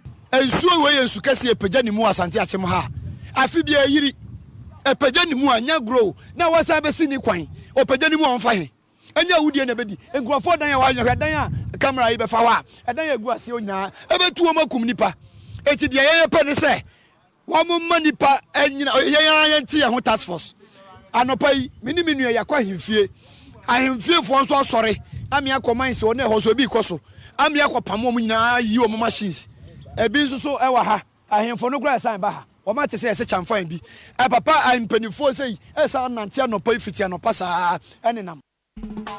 Think about the future children. Mankind wicked and wise. The strong generation now. Anyway. Cyanide and mercury in the water. They let this poison in the water. The farmlands are chemicalized and I don't know what to do. That was a report filed by Hafiz Tijani from Konongo in the Asante Akim municipality. Miners are difficult. That's what the MCE or the authority there is saying. But earlier you heard the outraged youth who are saying that the activities of the illegal miners are happening on fertile lands close to the Owerri River, which many of the inhabitants have used to cultivate rice, tomato, and other vegetables. And then they also complain that the illegal miners have diverted the course of the river. They are saying that they fear what will happen in the event of a heavy rainstorm because there will be massive flooding. In fact, they were so outraged, one of them called for the resignation of the Lands and Natural Resources Minister, Samuel Abdullahi Jinapo. They feel that the government and the state has failed them, looking on for a few undisciplined illegal miners to destroy their collective well-being. We'll be talking to Hafiz for more. In the meantime, when you insist on quality in life, every choice matters. That's why Bell Pack Paper Tissue is the perfect companion for those who demand the best. Bell Pack Paper Tissue offers the softness and strength you need for every occasion. From toilet rolls, kitchen towels to pocket and facial tissues, Bell Pack has you covered. Bell Pack Tissue lasts longer and saves you money. Make the switch today and enjoy the ideal paper tissue with Bell Pack. Bell Pack Just Wipe. For bulk distribution, call this number 055 1144 400. Bell Pack Tissue, another quality product from Bell Aqua. If you're tired of paying exorbitant electricity bills, consider investing in a top-tier solar solution from Ghana's leading solar company, Translight Solar Limited, at highly competitive prices. With Translight Solar System, you can reduce your electricity cost and escape doomsday permanently. Solar company, solar power is no longer just a backup for ECG, but a viable everyday energy source. Install a system from Translight Solar and enjoy uninterrupted power supply. Visit us at 98 Boundary Road, East Legon, between ARS and American House. You can also visit our website at www.translightsolar.com. Call us 050-424-9229, 0206-542-454 for early bird deals. Everywhere there is sunlight, there is Translight. What kind of legacy you leaving for them? Now, where are you headed? Are you going shopping at the mall or buying fuel for your car? Or you're enjoying your favorite meal at a restaurant or getting some home essentials at your favorite shop? Whatever it is you're doing, the SG Visa card is here, and it helps even if you're shopping online. Enjoy a world of amazing possibilities with the SG Visa card. To find out more, call 030-2214-314 SG Ghana. The future is you. Give your deceased loved one the quality mortuary care they deserve with dignity and respect. At Transitions, we ensure your loved one rests in safe care while we'll guide you through a personalized process to provide a fitting farewell without the stress. Call 0302-634706 to find out more. Transitions, the funeral people. The families are chemicalized and I don't know what to do. And this is because of illegal mining and cocoa production declining, deforestation and rising of violent crime every day. Your messages are coming through on this very vexed conversation of illegal mining. Girl, I'm saying the number, if you are here to send yours, the number is 0549-986-996, 0549-986-996. Listen, if you're in a car and your taps are not flowing, and we are talking about illegal mining and its impact, we're talking about the activities of illegal miners in the hinterlands. Do not think that you are spared the ravaging impact of this activity. I recall a couple of years ago, we were in the western region. Look, we were on a canoe on the Pratt River. You know, when you fly the drone on the Pratt River, you see someone on a canoe. It's like a piece of firewood on some brown surface that is just liquid. The entire Pratt River has been decolored, and I think from the images I'm seeing now, it appears to me that the volume of the river has even reduced. It is shrinking. You understand? So we are not only polluting the water, we are reducing the volume of the water because these illegal miners are diverting the course of the river bodies. They are using that to wash the soil they fetch from the riverbeds, and they are collecting the gold from that. It's a situation that does not look good on all of us, but we all cannot go out there and chase the people. You and I, we cannot do that. That's why we come together and devolve power. We give power into the hands of a select group, a class of people to lead us. And so when there was COVID and they said, guys, you are staying home, you are not going to church in our collective good, that's what we did. You are not going to work, only a few of you will go to work, that's what we did. That is what leadership is about. Leading the people in crisis, leading the people when there is no crisis. You understand? Now we have a water body, we have an ecological crisis on our hands, and our leaders are sleeping. In fact, they are snoring. All in the name of we have an election that is upcoming. But we are saying that we cannot sacrifice our collective existence on the altar of seats you have to win in parliament and power that you want to win to govern. A question for you this morning, listening to me, who has become tacit or is complicit in this matter. And I'm asking you, if you win this election and the people die out of thirst, who will be calling you honorable and be doing you yeah when you go to the municipal assembly, when you go to the village, when you go to your constituency? The water we drink is more important to us than the election you will win. That's why we are saying that take action today, and let's not look on for a few people to destroy our collective existence. I'm not here alone. I'm here with Richard Delasky. Godfred Akutubuafo is here. Nathan Kwal is also here. And this is a very tired conversation because we have done this again and again. We've spoken about this for so long a time. We did a campaign here. We demanded that, look, the situation was so bad. Let us ban the activities of all mine, whether illegal or legal. Let us ban all the activities for 1 year. We saw that the water bodies regenerated. It was working. The forests that were depleted, we reclaimed parts. Now, it's like we are in that circus. We've gone back into that, vicious cycle again, where for your parochial interests as political leaders of this country, you look on, and then we are even told that most of you are engaged in this. And now we are all bearing the brunt. How do you lead like this? Yeah? Then every year you are going for COP this, COP that. Cop this, cop that. What is the value of beating South Africa in producing gold when your water bodies are destroyed? Who told you that nations that are producing a lot of gold, they have to sacrifice their water bodies for that? It's time for Tech and Social Media Trends. Nathan will bring us Tech and Social Media. Tech and Social Media Trends is brought to you by Telecel, as well as First Bank Ghana. If you're ready to be the next millionaire, Telecel More Money promo is getting exciting. Lucky winners win up to 30,000 Ghana cedis every week.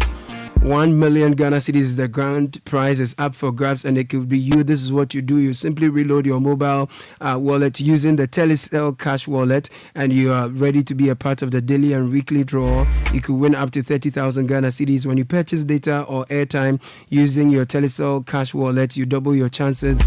Make payments onto your fixed broadband, and that gives you a chance as well. Opt in for free, dial star 500 hash or send win to 500. Visit Telecel Play app. It's a promo that is regulated by the NLA on the Caritas Lottery platform. T's and C's apply. Telecel, connecting energies. First Bank Ghana says that big dreams start small. So they're asking you to enroll your children or what on the First Bank Ghana Junior Internship Program. It started on the 15th, is running to September 15. Started 15 July, is running all the way to September 15. They will get 5 exciting internship opportunities at any of their branches. They will participate in an essay writing competition. They can win attractive cash prizes. What you have to do is that if they are 12 and below, open the Kids First account for them. If they are 13 to 17, open the Me First account, deposit 300 Ghana cedis in their account and apply for the First Bank Ghana Junior Internship Program. Find out more about the First Bank Ghana Junior Internship Program. Call 0596 921 921. Email firstsolutions@firstbankgroup.com. First Bank Ghana, you first.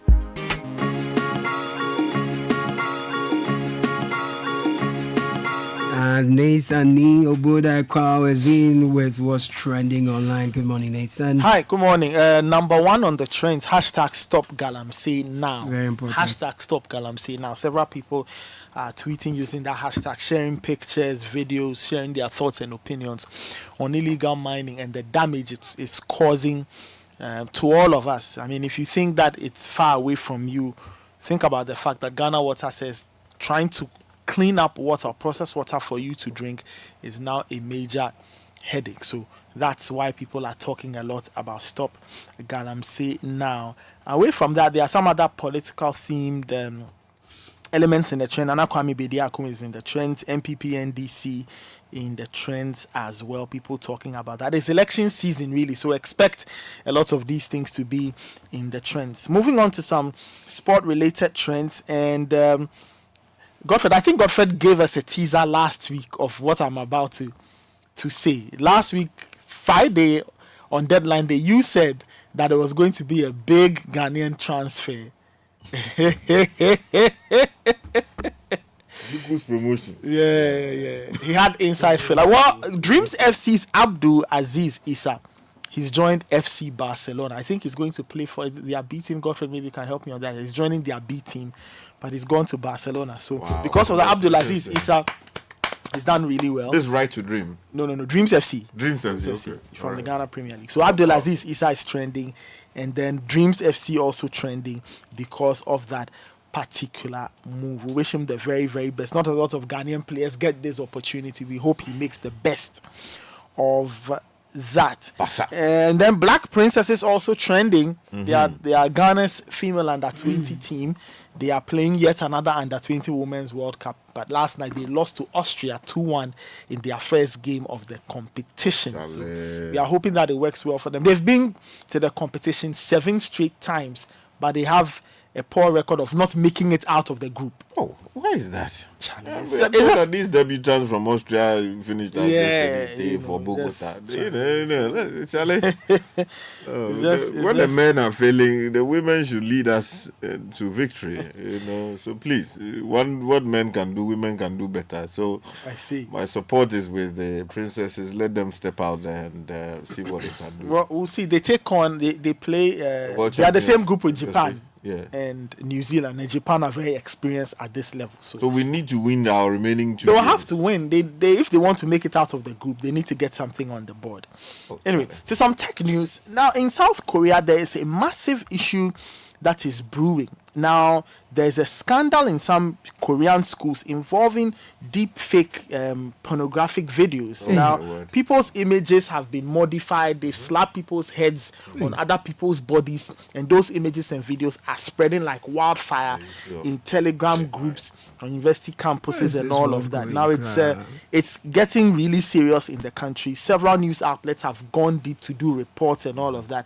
And according to reports from South Korea, many women are now taking their pictures off social media platforms because you never know who will go and take those images and then do whatever it is they want to do with them. And it's really rife in some Korean schools, in some of the Telegram pages. So I think it's important that the authorities respond to it robustly, because people are abusing these new technology, offerings for their own very devilish, nefarious whatever it is that they want to satisfy. So it's happening here too. We're seeing a lot of deep fakes in the lead up to the 2024 elections.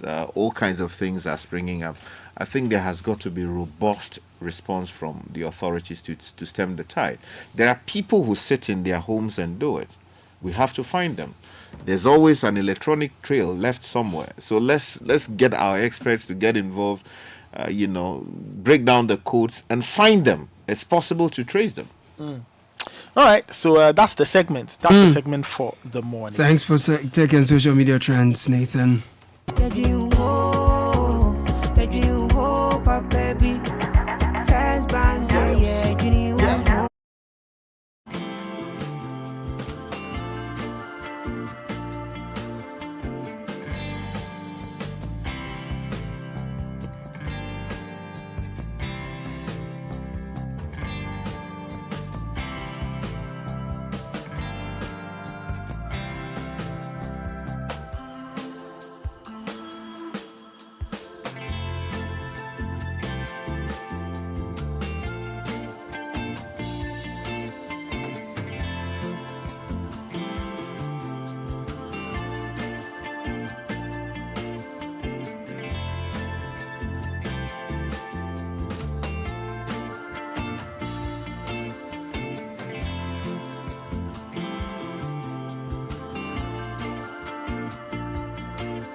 urgency of the hour demands swift action.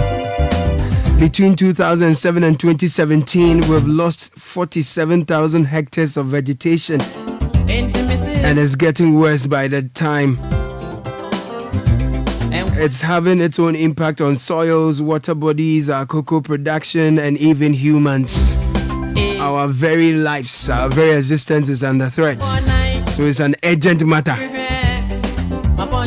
Roping in Richard De La Sky, Godfred Akotuba for Nathan Kwao very shortly. But at any point of the conversation, if you are running out on energy, you are getting depressed, grab Lucozid and get energy again so we can fight together. Lucozid has a new look now.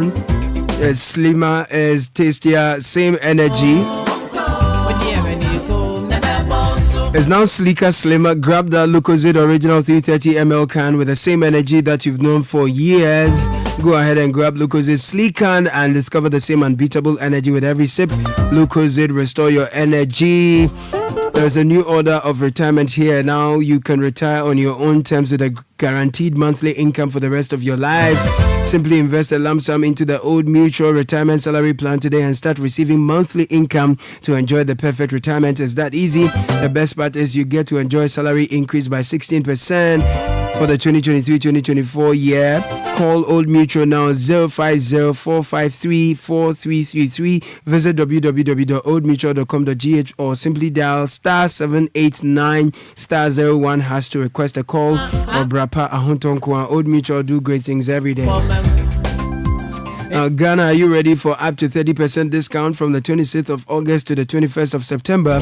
Samsung is going all out in their Samsung Blue Tag sale. Everything with a blue tag gets a reduced price tag from the Samsung Galaxy S24 Ultra all the way to the A05. Nothing is off the limits. Visit any Samsung shop nationwide. Terms and conditions apply.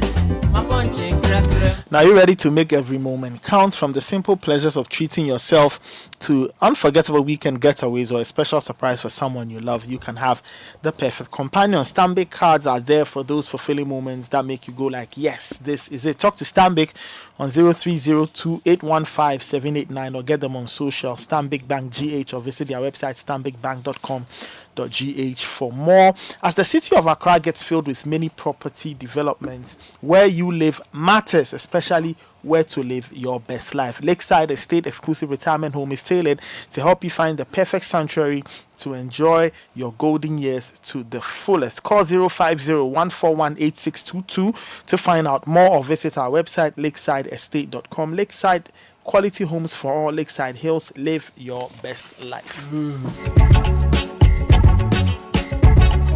If you're thinking of speccing your old car, you want a home makeover, you want a relaxing beach getaway, use your Absa card 10 times or more in a month and you could be a lucky winner in the Absa Change Your Story promo and extra entries by using your digital channels 5 times or more. From now until the end of October, 5 lucky winners will take away 40,000 Ghana cedis each month to change their story. For more information, visit an Absa branch today. This promotion is regulated by the NLA on its Caritas Lottery platform. Your story matters. Absa terms and conditions apply. You know, there was a dry spell in recent times, and we were told that it affected our production for the year and our food sufficiency was affected. I saw a press conference. There was a swift one that was put together. The government told us they've collated some data that Greek minister mentioned, shared a raft of measures that the government was taking in order to arrest the situation so that we will be food secure. I felt the urgency in his voice. I saw the seriousness in his eyes when Umar Sandal interviewed him. You could tell that this was an issue the government was, taking by the jugular and dealing with. When it comes to Galamsey, I think that people are comfortably asleep. And they are snoring. And our water bodies are wasting by the day. Here we are again. Yeah. Here we are again. Anyway, so I'm happy that regular Ghanaians are stepping up the pressure on authorities to do something about this sharing. So on the Tech and social media, Nathan Yeah. made mention of the hashtag Stop Galamsey now. Yeah. The hashtag Stop Galamsey now. You know, it's been trending for 2 days now. And, you know, people are sharing images. So David Delphi shares satellite images of, tweeting at David Diffie, Galamsey sites along the River Pra. He shares satellite images. You should just see the sites along the River Pra. You can see this one says Mr. Anoche. What people don't know is these Galamsey guys divert the rivers when the levels are low to help with their work. Mr. Anoche again says, Mr. President, it's not too late to put your presidency on the line, because even you have nothing to lose now. We don't need any promises from any presidential candidate. The time to act right is now or never. And then Engman Henry also talks about the health risks, tweets about the agric impact on polluted water, reducing crop yields and food security, toxic crops on our plates. It was a health disaster. And then there is one also that is asking the Ghana Armed Forces what exactly it is that they do for us on the regular. So this one also says they'll send a delegation. This one's at Lamp Oil 10. They'll send a delegation to visit some of the poisoned rivers and pretend they're going to take measures to tackle the menace, all just to deceive the public. I'm reading this for a reason, and I'll make my points. Just allow me. This one says, Chumesi says, this one, the image is a bit edited, so I will not touch Chumesi's tweet. It looks like AI generated. Sneaker Nyami tweets that on September 1, Osaberima Ata Apia Kron Ej II, chief of Achim Enyinasin, a town in the Ebuakwa North constituency in the eastern region, burned 2 excavators belonging to illegal miners in the area. Kalije is saying we should prepare to hit the streets. On this, Poisonous Tips says, Ghana is our home. Our fathers shed blood for us to have this land. We should not sit and allow a selected few to destroy and benefit from the destruction while we suffer from the destruction. So a lot of these tweets are, running through. And if you go on Facebook and other social media platforms, it's a good conversation that people are having. And I'm happy that it's again back on the front pages of the regular citizens. It's not back on the front pages of those who matter, though. And I'm going to read you a story with quotes. And the quotes are important to me, you see, because when you're a leader and you there are things that you say that define you, and becomes very disappointing when you're unable to fulfill those words. That is why there are books that are written about. When I was a child, one of my favorite books was the greatest quotes. Right. There was one also called the greatest speeches of our time. When you Right. drive through town, You'd the always people who find- hawk it, True. they hawk the greatest speeches of You our find the time. Mahatma Gandhis, the Mandelas. And most of the time you read those speeches, and the people lived those speeches. Yeah. That is what made those speeches more impressive. Right. So there was an important speech on the 10th of July, 2017. I'm reading from the Daily Graphic. President Nana Danko Akufo-Addo has served notice that he's prepared to put his presidency on the line in his avowed quest to fight illegal mining, otherwise known as Galamsey. He said many people had said he needed to proceed cautiously, since the people involved were the same people who had voted him into power, and that should he take such a decision against them, they would not vote for him in the next election. But the president, sounding very animated, said that would not be much of a bother to him, saying left with a choice between doing what was right, what would get him along with the people, he would do the right thing that was required of him and damn the consequences. I see. Addressing a 2-day workshop on Galamsey for traditional leaders drawn from different parts of the country in Accra on Monday, the president said, quote, I have said it in the cabinet, and perhaps this is the first time I'm making this public, that I am prepared to put my presidency on the line on this matter. If by the grace of God, my party allows me to go again, and I have the health and everything to go again, but do not get it again, then I'll say to myself, well, this is a choice I have to make as a human being. Do you do what is right, or what you think will make you get along? I think you do what is right and what you are required to do. This is 2017. If by the grace of God, my party allows me to go again, Yeah. and I have the health and everything to go again, but do not get it again, then I will say to myself, well, this is a choice I have to make as a human being. Right. Do you do what is right, or what you think will make you get along? I think you do what is right and what you are required to do. It's 2017. We are in 2024. Yeah. So 7 years ago. Yeah. We can safely say the president chose to get along. Yeah. There is nothing in this statement that he made apart from the getting along that we see. Because if somebody says, I will put something on the line for you, means I'm prepared to go all out. Risk it all. Huh? Does this look like a risk being taken? A lot has been said about what has been done with Galamsey, and some of it is understandable.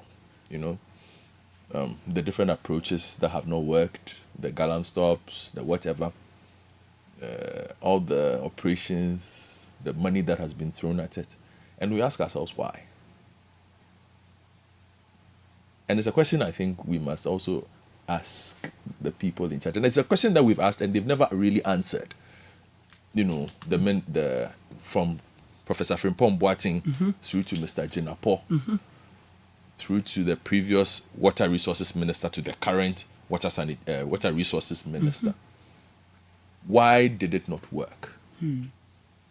Why did the strategy not work? I'm sure that they would have sat down to do an analysis of the strategies that they put in place, the Galan stops, Operation Halt, all those things. Why didn't it work? We saw snippets of why it didn't work from Frimpong Boateng's now famous report, unofficial report to the presidency or the cabinet. But it would also be interesting to know what the official report of the ministry said, unless somebody did not do an evaluation of those strategies. If you do not do an evaluation of the strategies, you cannot improve the strategy. Yeah. And it is pretty clear from where I sit. I personally think that they didn't do that evaluation because the strategy hasn't changed. They spoke about making licensing regime easier. They've spoken about community mining programs, the smart, is it the catcher or something program that there's even a promise to expand. Right. Also, the gold catcher. The gold catcher to enable to make it cleaner and more sustainable. Yeah. They brought in a lot of those. Nathan, if you can find for me the number of gold catchers that were distributed that day and when it was distributed. And we ask ourselves again, if we've evaluated the impact of that gold catcher on the small scale, the artisanal mining space. There were hundreds of them. 100. 100. Yeah. Okay. I don't know what kind of impact they were expecting the 100 to have. I don't know what they do, so I'll leave that part out. But my point is, do they sit back, Mr. Jinapo, Honorable Sarah Malasan, the presidency, the Ministry of National Security, that's Mr. Honorable Kandapa. Do this ministry? Yes. Who is in charge now? Henry Korte is. Honorable Henry Korte. Honorable Henry Korte. Do they sit down and look at the situation and say, we have done well? You know, and for me, it's a big question mark on some of the achievements they say they have made then. Because here's the thing. Bottom line, the academic data, everything will tell you that the growth of small-scale mining, illegal small-scale mining, or illegal artisanal mining is an economic problem. The people in those areas are poor. Yeah. They have nothing else to do. Sure. So what do? We go dig the pits and try to earn a living from these things. Bottom line. So how is it that if our lives are supposed to have improved, or the lives of these persons are supposed to have improved so much, that we've had the significant growth in illegal small-scale mining in the areas that we are seeing, so much so that the forests are going. You read the numbers on the deforestation rate. Several articles and reports have been done on that. The rapid deterioration of our water bodies, the decline in cocoa. You cannot run away from the indicators of how poor you have dealt with this. You can't run away from it. It's staring at you in the face. So if you say you've done well, or your strategy is working, so you don't even need to review it, how is it that it's getting so bad? Is it that people got greedier over a period of time, or people got hungrier over a period of time? You understand? You see, because illegal mining employs all kinds of people. There was a time where we used to say poor people did illegal mining. No. We now know that not to be true. Rich people do illegal mining by funding it. Illegal mining employs all kinds of people. True. Illegal mining employs bookkeepers. It employs vendors. It employs washers. It employs transportation. So security. It employs security. Thank you very much, Nathan. So if you take even just these 5, and I'm sure there are more that others can add to it, you take even just these 5 that I've mentioned, in all the communities that we are talking about, and these are happening in small communities, in forest reserves as well. Look at the kind of drain that is happening even in the intellectual capacity of that place. Because one, you have teachers. They are leaving because why? The dropout rates are high. True. Students are not going to school. Crazy. The students are going into the pits to mine because they can make money. Yeah. The farmers who are supposed to grow the food are either those who don't want to grow the food anymore because galamsey is more profitable, or they are resisting and have lost their farmlands to those galamseyers. What's the impact? Food production goes down. Guess what happens? Food prices go high. So if you go to those galamsey areas, a lot of times they will tell you cost of living is very high in those places because they have to buy water. They have to bring food from other markets and not their market. You understand? So we sit back and then ask ourselves, how then is it that all the ministries and agencies that I've mentioned, they seem helpless in handling this matter? And I am convinced beyond doubt that they are not helpless. I am convinced that they are just being negligent. Right. Or complicit. Maybe. That is a strong term to use because my lawyer friend is sitting here these days. He's told me to watch how I talk. So I'm choosing my words carefully. So I will... But we can accuse them of being negligent. I will, yes, I will stand on them being negligent. Okay. Here's the thing. Today, the last time I spoke about this, I spoke about if we devote resources to a national endeavor, particularly one such as this, and after 7 years, there is a difficulty. We don't sell gold in Ghana. We are the exporting the gold, doing some So either large chunks of gold deposits are leaving the country, or a lot of money is leaving the country, or a lot of money is being moved around the country, or somebody is earning a certain level of income from this. Come on. There is no way all these agencies together. Look, when Richard Sky gets $20,000 in his bank account, the system will know. The FIC will call his bank immediately and say, hey, what is happening? So unless these significant amounts of money that are enriching all kinds of people is not moving around the legal system, and again, Sky, help me out here, you are the one who spends a lot of time doing these things. It's not moving within the banking system. So they move the money into somebody's bedroom. What is it then?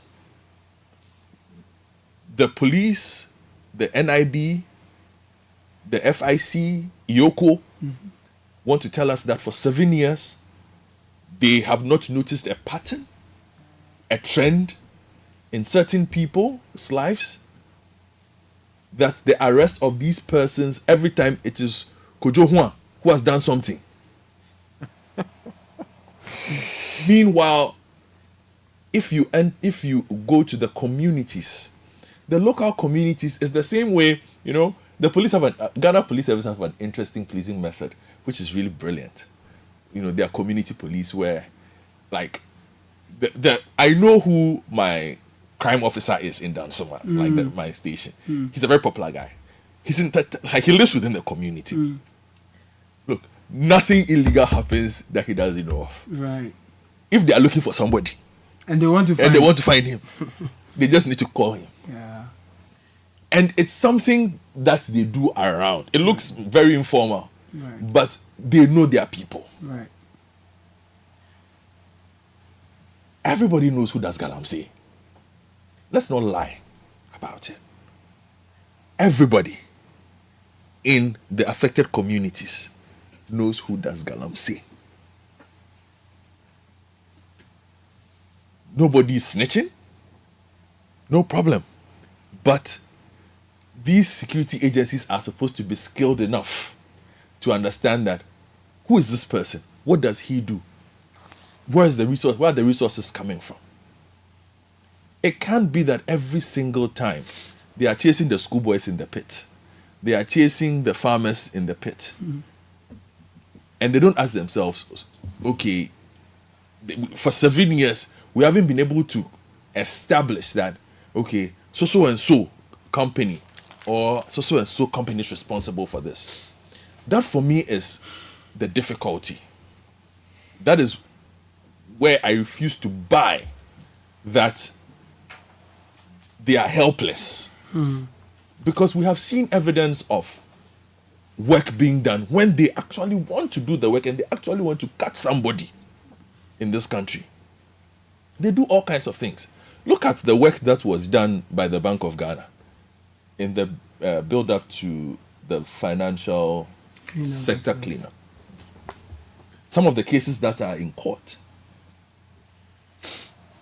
they traced money from here to Zimbabwe and back.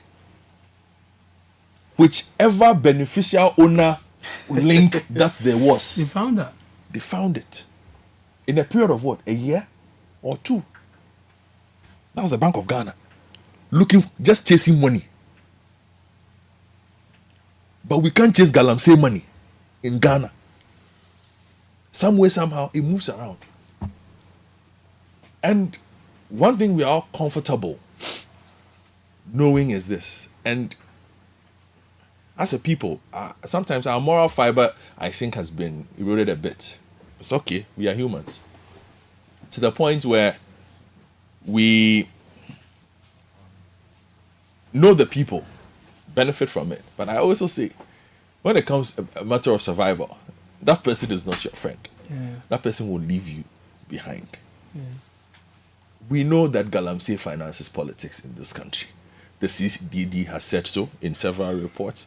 All kinds of examinations have been, all kinds of organizations, have worked on this and have said so. that Galamsey is a key financier of our politics. So it becomes a matter of, we need the money, we need the votes. In fact, I've heard the arguments of those who say, well, if we touch the Galamsey, look at how the Galamsey areas vote. Yeah. So if whichever government touches the Galamsey areas loses their votes. Yep. So nobody is willing to do anything about it. So everybody just talks about it. Because it's a matter of vote. But like you said, what is vote when I have no food? When I have no water? Okay, I vote for you, and after that, I die of thirst. And those are the connections that we as citizens need to start making. You see, because a lot of us also seem to think that we are very far removed from this. But you're buying food at really high prices. Your cocoa that supports your economy is messed up at the moment. You're not getting what you need because farmers are losing farms, whether I like it or not. They can lie all they want about that. That one we know. Okay, Cocoa Board can spin whichever yarn they want, but we know it's a lie. If you look at the numbers, the numbers keep going down. So if even for them, they are losing these things, why do we sit back and think, it's fine, let them continue doing it? So in summation, I end up back at July 10th, 2017. If by the grace of God, my party allows me to go again, and your party did allow you to go again, and I have the health and everything to go again, but do not get it again, but you had the health, you still have the health, and you went again, then I will say to myself, well, this is a choice I have to make as a human being. Do you do what is right or what you think will make you get along? I think you do what is right and what you are required to do. I dare say, Mr. President, in all good consciousness, do you think you have done what is right and what you are required to do when it comes to Galamsey? You should think about it himself. That's a good one. We'll go to Asante Achim again. Hafiz Tijani is on the line. He'll join us on the line. He'll give us a better picture of what the situation there is.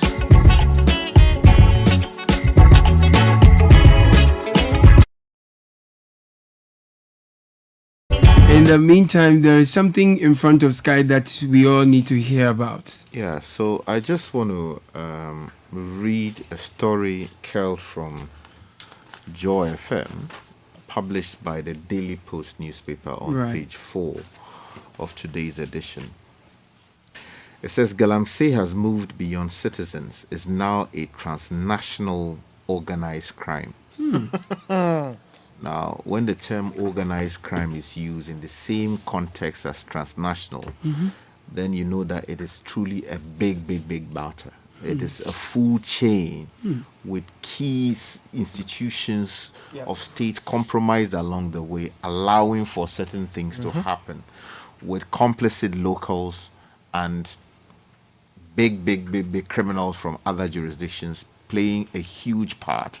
It is just like cocaine. It's just like drug. So it's a drug trade, something like that. When you hear that, you should be worried. Now the story says security specialist and consultant Professor Kwesi Enin has stated that illegal mining, known as Galamsey in Ghana, has gone beyond ordinary citizens to now become a transnational organized crime. Now, he highlighted the significant involvement of foreigners in these activities, which are causing severe environmental damage and social disruption. In an interview on Joy FM's Super Morning Show on Monday, Professor Enin explained that Galamsey operations are severely damaging the country's water bodies, including rivers. Speaking in response to a documentary by Joy News titled Poisoned Rivers, he emphasized the risk of losing these vital resources if immediate action is not taken. Now he added, quote, "This has moved beyond ordinary citizens. We are now talking about levels of collusion, standing every single factor from the state and organized transnational criminality of citizens from different countries whose activities are posing an existential threat to Ghana. Professor Enning noted that the problem has escalated beyond the control of the ordinary citizens. Quote and unquote, we are talking about collusion involving various factors from the state and organized transnational crime networks, he stated. Now, he also highlighted that Galamsey is creating tensions between Ghana and La Côte d'Ivoire. There's a quote here, an end quote. Even more disturbing is that the money accrued from these activities is placing our international reputation at risk. It contributes to illicit financial flows and the funding of violence, he stated. Now, the security experts raised concerns about the effectiveness of the country's risk assessments. There's a quote here, and it says that the situation raises fundamental questions about the quality of risk assessments we undertake in this particular country, end quote. Professor Enning criticized Ghanaian leaders for their failure to address the issue. Quote, leaders are either colluding, incapable, or unwilling to use the power entrusted to them for future generations. Instead, they are deliberately allowing foreign actors to exploit our resources, which is not only shameful, but a disgrace, end quote, he stated. Now, he specifically addressed the involvement of Chinese nationals in illegal mining, noting that they use harmful methods to extract gold and leave without regard for the damage they cause. And the final, leg of the story says someone is granting them visas to come to come here, he said. He also referenced the Aisha Huang case as evidence of state incompetence and collusion. Now, he emphasized that Ghana's situation is unique, having to voluntarily destroy its water bodies without being at war. There's a quote here. In wartime, you destroy water bodies to prevent the enemy from accessing water. But we are doing it ourselves without any such threat, he remarked. He concluded by noting that the Ghanaian share in Galamsey investments is relatively small compared to foreign involvement. There's a quote here. Galamsey poses and will continue to pose an existential threat, both directly and indirectly, end quote, he warned. Sky, we have Hafiz Tijani join us from the Ashanti region. Good morning, Hafiz. Thank you for joining us. So, paint a picture for those who do not know the Konongo area well, or for those who do not know where the Owerri River traverses. Give us a mental picture of the area and how the activities of the illegal miners is threatening the livelihoods of the people there.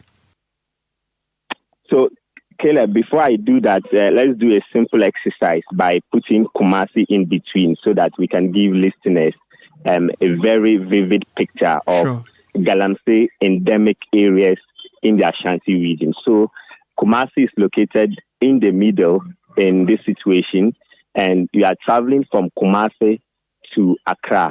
So, on that stretch, you have areas like Bosumi Frenho. So, from Ediso, there's no Galamsey activity.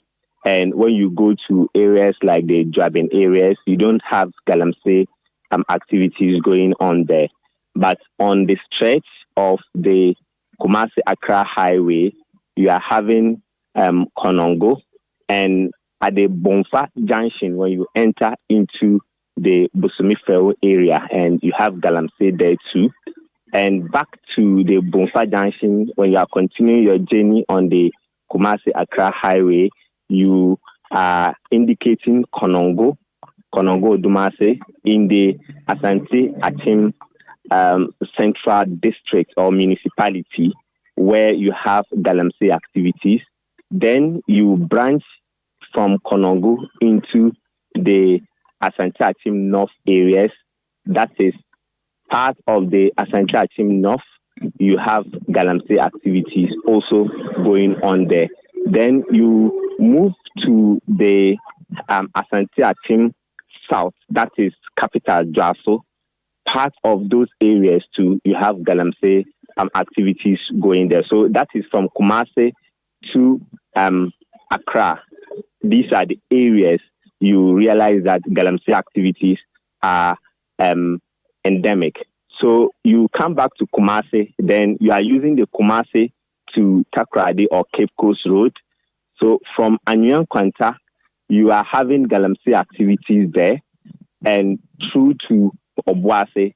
Then from Anyuan Kwanta, when you branch to the Amansia areas, even part of the Bekwai municipality on that stretch, you have Galamsey activities. So the Amansia areas, we are talking about 3 areas in Amansia. So we have Amansia Central, which is Jakobu, and we have Amansia West, which is Mansun Kwanta, and we have Amansia South in there, which is also the Manso Edubia. And these are the areas where Galamsey activities are endemic. And these are the areas where you have the Odaso or the Oda River that supplies water to the treatment plant of the Ghana Water Company Limited, which is the Odaso treatment plant. And you move to the Obuasi areas on that same stretch, and you are having Galamsey activities endemic there. So let's come back to Kumasi, and we are moving from Kumasi to Sunyani, that is the Bono region.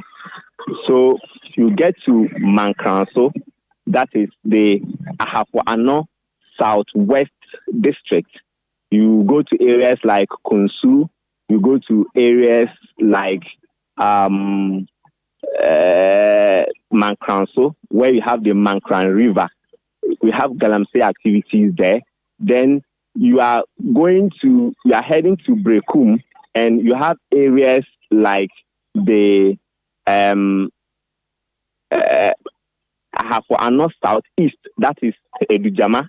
You have Galamsey activities there, and these activities are polluting the Mankran River, which is one of the major water sources in that area. So when you are on that same stretch, going to the Nkawia areas, the Nehin areas, you have Galamsey activities that is heading to the western north, Bibiani, and the other areas. So Nehin, Nkawia, and other communities where Galamsey activities are endemic. But let's come back to Kumasi, and we are heading now to Tamale. From Kumasi to Tamale, on that stretch, you don't have Galamsey activities. So on that stretch, you have the Offenso traditional area that is supervising the Offenso, the Nkinkenso, the Akumadan areas. You don't have Galamsey activities because the traditional authority there, the late chief, Nana Wiafia Kenting, had vowed to fight this when he was alive, and he succeeded. He didn't allow any activity of Galamsey to take place at those areas. We're learning of some instances some months ago, but we're told that they were stopped. So we come back to Kumasi finally, and then we are heading to the Yeji. So Ejura, Yeji areas. So that is where you have the Asante Mampong, Ejura, and the other areas. You don't have Galamsey activities there. The traditional authorities there have also stamped their authority, and they are not allowing Galamsey activities to go on in these areas. The paramount chief for the area some time ago had to chase out one company that came to do prospecting, and they brought their documents and said that they were licensed by the Minerals Commission to carry out some prospecting there. He came out and said, no, even the Minerals Commission cannot come in, or even the Minerals Commission cannot tell him what to do in his traditional area. And all the sub-chiefs agreed and supported him, and residents in the area also gave him the support, so we don't have activities there. So this is the picture in terms of regional balance, where you have Galamsey activities there. And back to your question, Caleb, when you go to the Konongo area, the Owerri River stretches from Petrensa all the way into Konongo, and it shares a boundary, or it has a tributary to the Enum River, which is one of the major water sources the Ghana Water Company Limited is depending on to extract water and treat it, and also supply to Konongo and some adjoining communities within this area. So if the Owerri River is polluted, it means that the Enum River, which is being used by the Ghana Water Company Limited, will also suffer because of the linkage between these two water bodies. So residents raise concerns about the activities on the main or in the middle of the town, where we went to do a report, where some excavators were there mining and polluting the river. And the color of the river has not changed, even though the activities have been halted. The color of the river has not changed, it's still the same. And people within Konongo are already bearing the brunt of these activities, because they are complaining about skin diseases, rashes, and all that, because they are using the pipe bomb. When they go to the hospitals, these are some of the reports the government gives, the doctors give to them. So they are already concerned, and they are already feeling the impact of the illegal mining activities in that area, Caleb. Hafiz, that was a very comprehensive and very comprehensive panoramic view you've given us of the activities of illegal mining and how it's impacting the people who live there. Now let's zoom in into the Asante Achim area where the illegal miners have been operating. We understand this is in the middle of the Konongo township. We understand that after your initial report, the activities had halted, but they are back to work again. Give us an update. What has been happening with respect to Konongo township and illegal mining?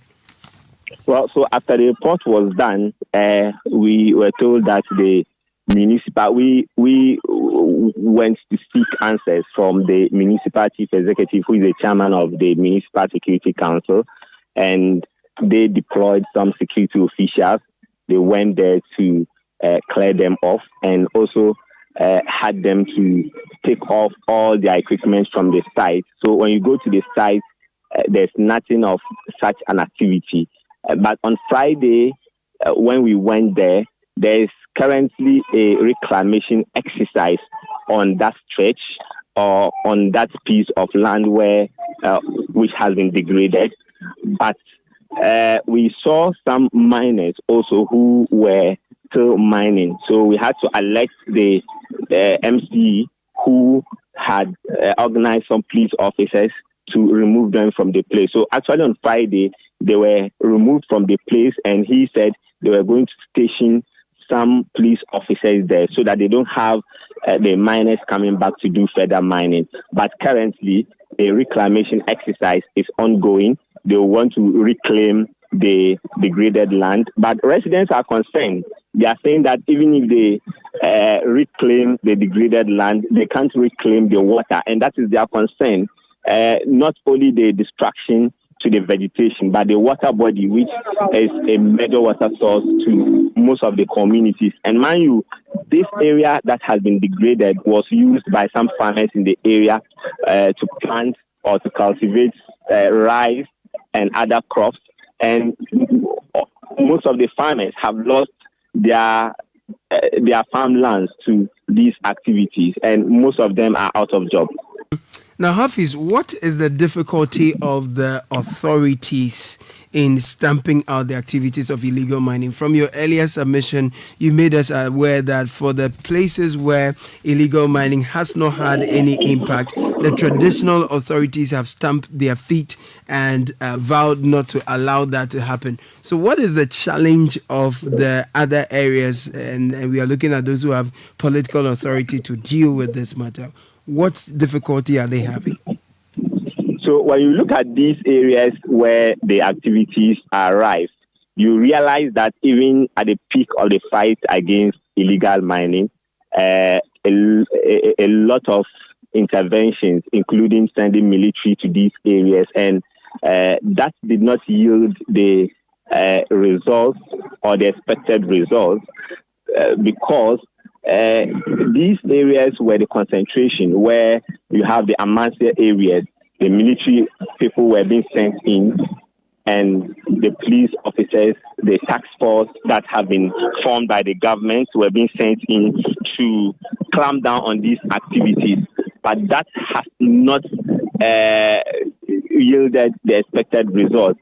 The DCs there will tell you they don't have so much power in terms of getting the security. So even they will rely on the Regional Security Council to also do a deployment, or they will rely on the National Task Force that were formed by the government to be able to fight these things. You go to the area, you don't have the local police there doing much of the work because it's beyond them, most of the DCs would say. So the fight, they will say, is beyond them. But unlike the areas where the traditional authorities have stamped their feet, even they are doing this in consultation or in collaboration with the MMDCs within these areas, so they don't get people who are engaging in this activity. But most of the DCs in these areas where the activities are rife will also tell you that they came to meet the problem, and they cannot do so much, though they do their part to flush them out, but they can't do so much. So they are helpless, essentially. Exactly, Caleb. Now, Harvey, someone is asking us to find out from you, ask you to actually go find out, but I'm sure you might know this already. What's the state of the environment in Agona? I think there should be Beposo and Jamase. We're told there is sand winning and illegal mining as well. Hafiz, there's a bit of noise in the background. Could you kindly reposition yourself? That's fine. Fantastic. Can you tell us what's happening in Agona, Beport, and Jamase? I think this should be Beport instead of Beport. Well, we learn about some activities at these areas, but when you compare to the other areas, it's not that right. Even with Offenso, we were told about some sun-winning activities, but the Regional Security Council some time ago had stepped in and were told that these activities were stopped. Hafiz, thank you so much for talking to us this morning. Please keep an eye on the situation. We'll return to you later, hopefully, for a more improved development.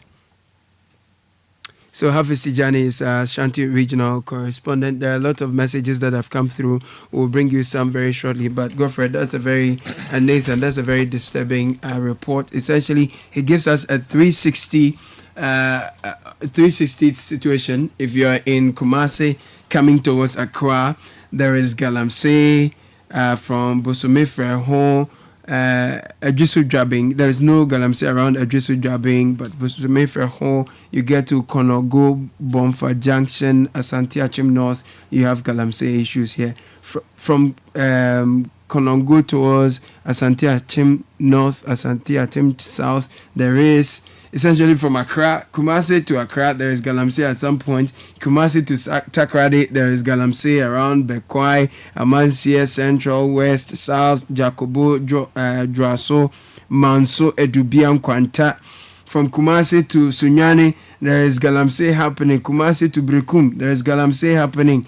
Kumasi towards Western North, there is Galamsey. The only place you don't have Galamsey happening is when you're going towards Tamale, right?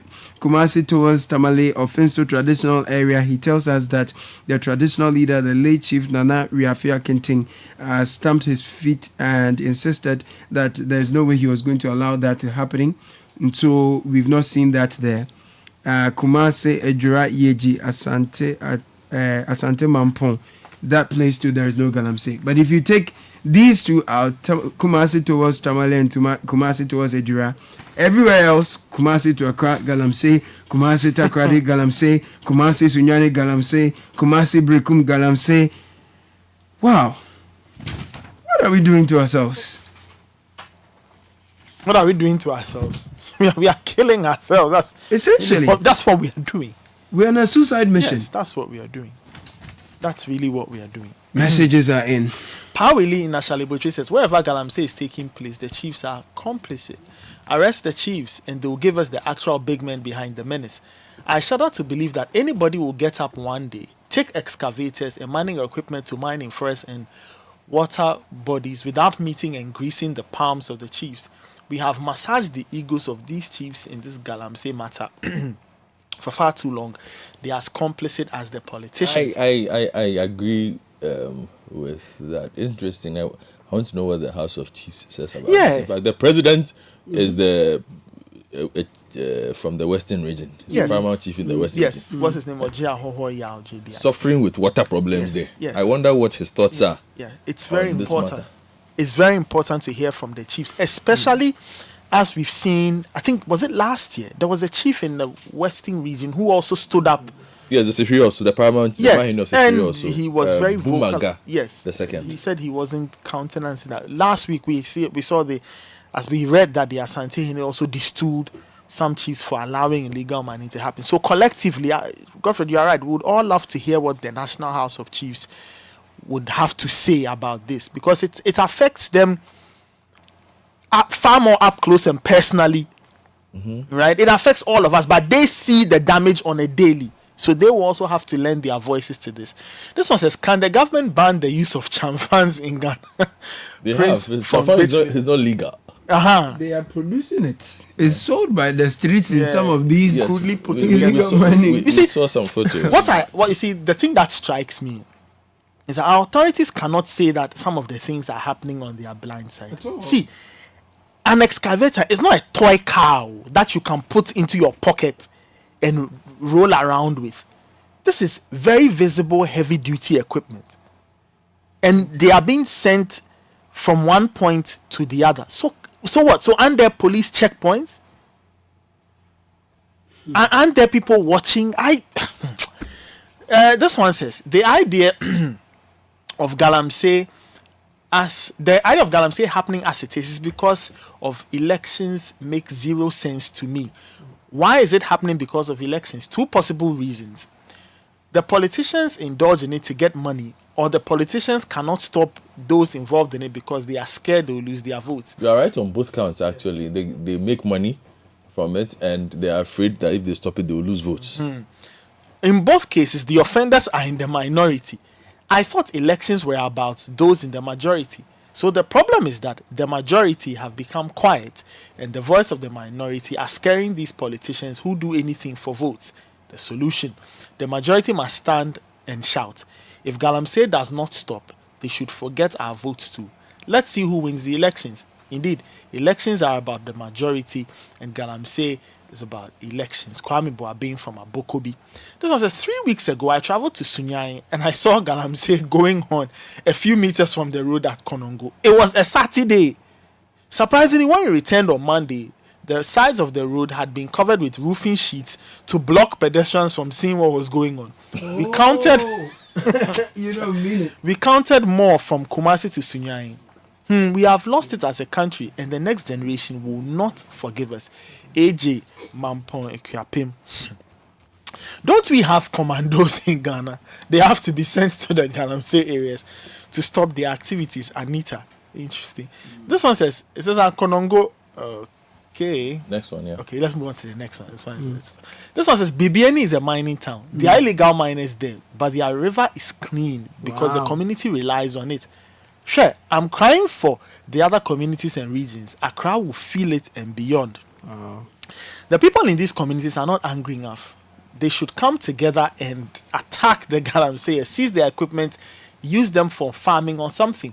Children are being born with deformities. People and animals drink the water. Enough is enough. The army should get involved. Our children will suffer for our negligence. Ni from Choco. Dennis Adusu from Medina says most of our leaders are selfish and self-centered. They only think about themselves and no one else.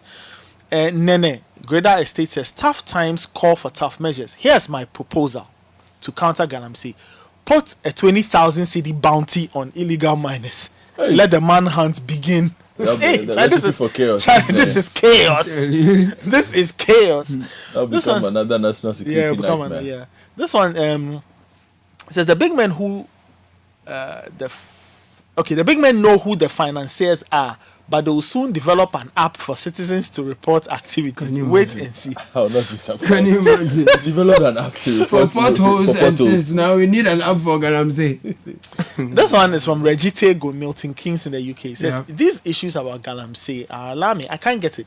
Can't we ban all mining in Ghana, be it small scale or industrial, for a year or two to solve these problems? At the end of the day, how much are we getting from all this mining against the cost of our health? I'm really disappointed in the current government and even in the previous one. It's unfortunate we are here talking again about Galamsey. We are accomplices in this issue because we have failed to name and shame. Look, even the Interministerial Committee members, after failing to deliver, are now into gold export business. Okay. Amicus from Apollonia, he's saying... So you see how you say you mention the name after you have checked. Amicus, you see, you are afraid. You want to do is you're not necessarily afraid. You are doing the right thing. You are doing the right thing. Yes, you mention a name when you know you can mention a name. You can mention, You don't just mention a name because you want to mention a name. Kofi from Abokobi says, so long as everyone has one vote, politicians will be conflicted. Development will be curtailed because compromises will be rife. I think the electoral college system will suffice. Democracy has been established in Africa by the West, and that's always been our being. It doesn't work. It will not bring proper development that ensures independence and sustainability. Okay. That's fine. Yes. More messages, but we'll take a very quick break. When we are back, we'll be welcoming our friends from Access Bank and Rana Motors into the studio to talk about an amazing initiative they are up to, distributing over 20,000 sandals to kids in deprived schools across the country. That conversation and another big one coming up shortly. Stay with us. This is the Citi Breakfast Show, the city's biggest conversation. Hey, my friend, let us walk quickly and get away from this dog.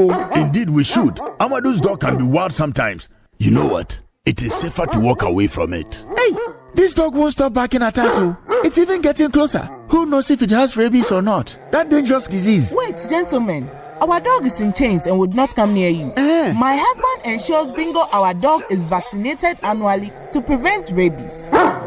Rabies is a disease that can cause severe illness and death among animals and humans. Rabies is spread through the saliva of a dog or a cat that has the rabies virus when that animal bites or scratches someone or another animal. Vaccinate your dogs and cats every year to protect them from rabies and keep them healthy. Remember, no bites, no scratch, no rabies. Vaccinate your dogs and cats every year. For further information, please contact your nearest health facility. This message is brought to you by the Ghana Health Service, Veterinary Services, USAID and partners.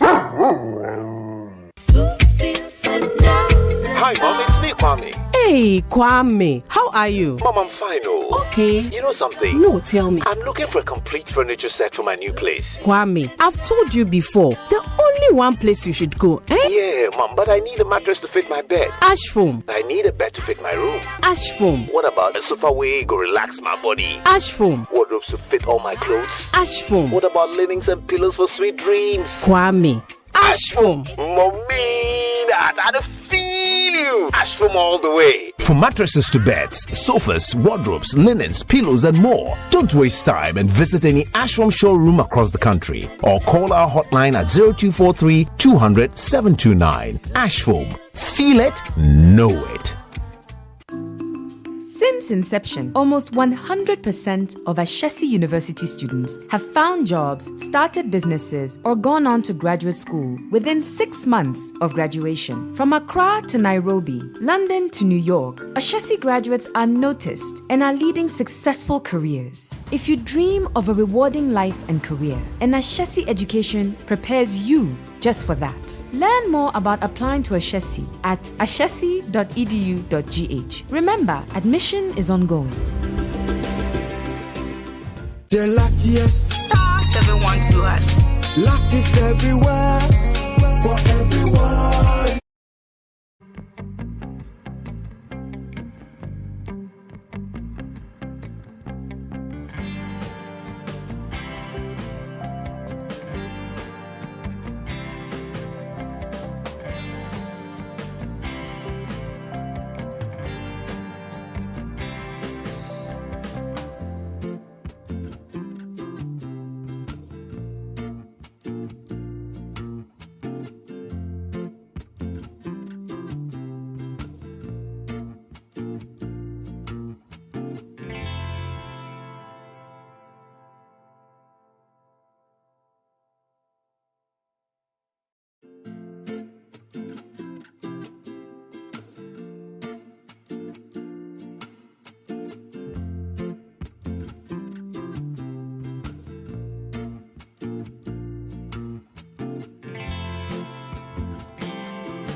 FM. We have our friend from the Ghana Stock Exchange join us in the studio. And we will be talking quickly about the testimonial campaign, what it's about and what's in it for you. In the meantime, have you grabbed your new chocolate beverage in town yet? I'm talking about the one that's coming from the producers of Cowbell. If you don't get it yet, I'm talking about Twitsco. I'm talking about that chocolate food drink that has a blend of premium cocoa powder enriched with NF4. Twitsco is available in 20G. It can be found in that shop very close to you. So pass by and ask for that delightful red sachet Twitsco that's going for only 1 cedi 80 pesos. That's how you power your morning. Twitsco is an advert that's FDA approved. Now, if you're thinking of Edding Heights, it's a well-planned and secured gated community with access to an ultra-modern sports complex, Olympic-sized swimming pool, football court, basketball, athletics, and gym facilities. Edding Heights has available 2, 3, 4-bedroom apartments, penthouses with the highest grade of finishing for rental and sale. Edding Heights is delicately styled with the comfort and relaxation in mind. Find us behind the West Hills Mall in Wager, Accra. For purchase or rental, call us 050-153-1444 or 050-153-1445. Our website is www.edenheights.com.gh. For more details, that's where you go. Edding Heights is the height of modern living. Now picture this, you are lying in bed after a long day, you want to relax, but the mattress is sagging beneath you simply because you decided to compromise and you went for a shortcut. Don't do that to yourself. Go to Latex Foam. They've got a wide range of high quality mattresses and furniture crafted just for you. Call them on 0302231155 or visit them online, latexfoamghana.com. For many, luck is finding money in your trousers when you're broke. For others, it's getting picked out of the crowd for a reward. For us, luck is a life-changing event and we believe everyone deserves a shot. Just dial *712# and get your ticket. The more you buy, the better your chances are of winning. Luck is on its way to you and your community, so stay sharp. The luckiest luck is everywhere. And welcoming into the studio, ladies and gentlemen, let's have welcome the head of marketing and PR, Stock Exchange, Ghana Stock Exchange, Mr. Jerry Boache Dankwa. You're a big man. Good morning, sir. Good morning, Khalid. Welcome to the studio. Thank you very much. Good. So I've seen on television, on Channel 1 television, the Ghana Stock Exchange testimonial campaign. And I was like, wow, this is exciting, but it's for big men. When will I grow to get there? Tell us about the Ghana Stock Exchange testimonial campaign. Right, thanks, Caleb. The Ghana Stock Exchange new testimonial campaign is actually a campaign that is aimed at showcasing the real-world benefits of listing through the voices of CEOs of some of our listed companies and our corporate bond issuers.